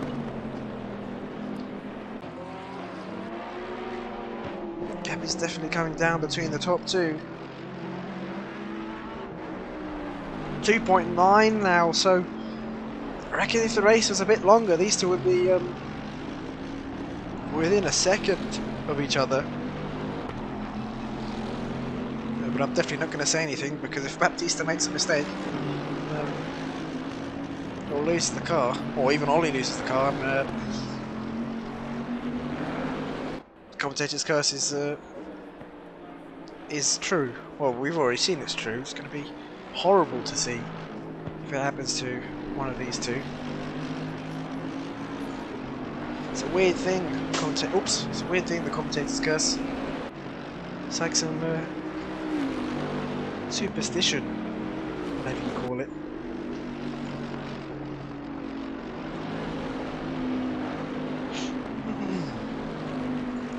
Yeah, superstition is the right word, I think. Yeah, down to 2.7 seconds now, so Ollie is closing the gap. We're going to have one more lap after Baptista crosses the line. So we're on the last lap now. Right, man, leader is on the final lap. Give it all you can. Back down to this battle. BST still can't get past.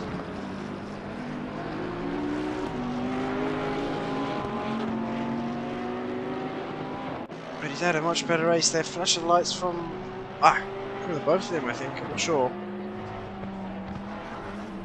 Not sure what they were doing there.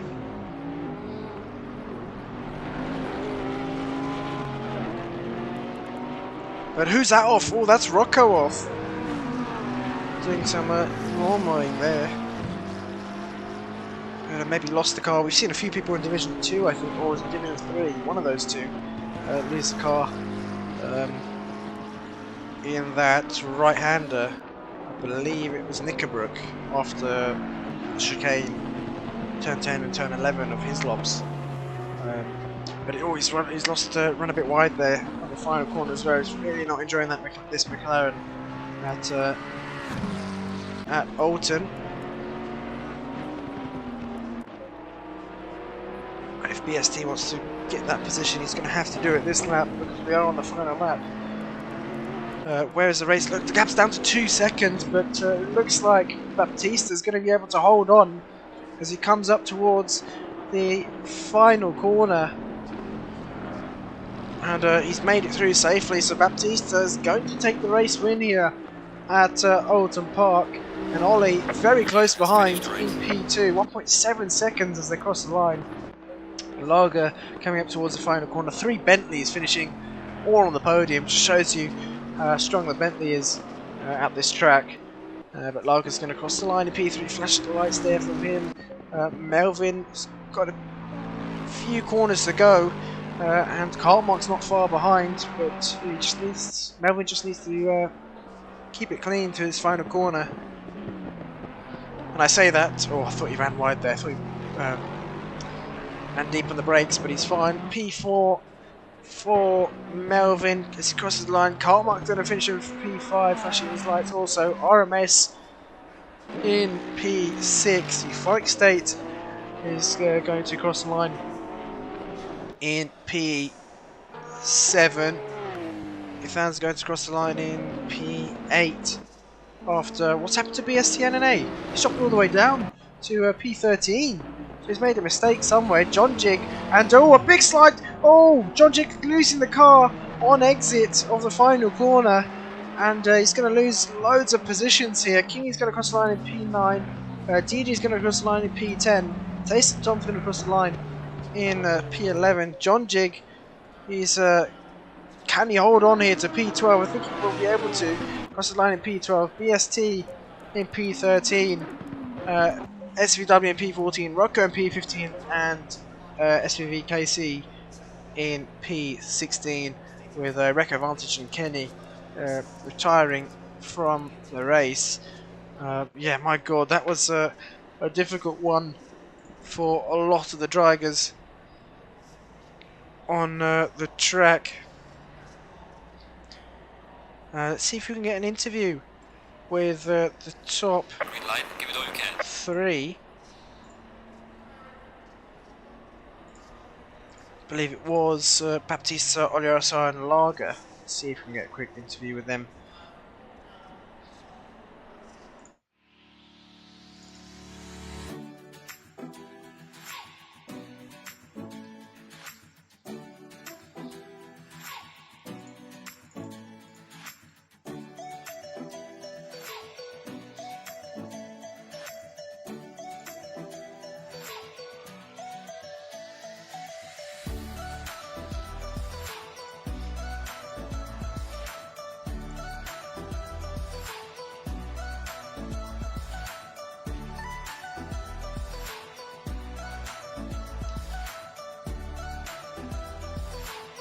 just bear with us when we get the drivers in for an interview, just getting out their cars and getting ready to join.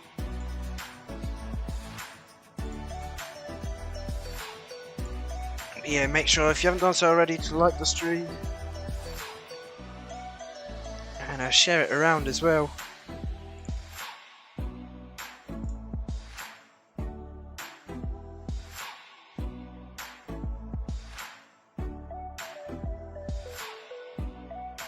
Yeah, what a race we had in Division 1.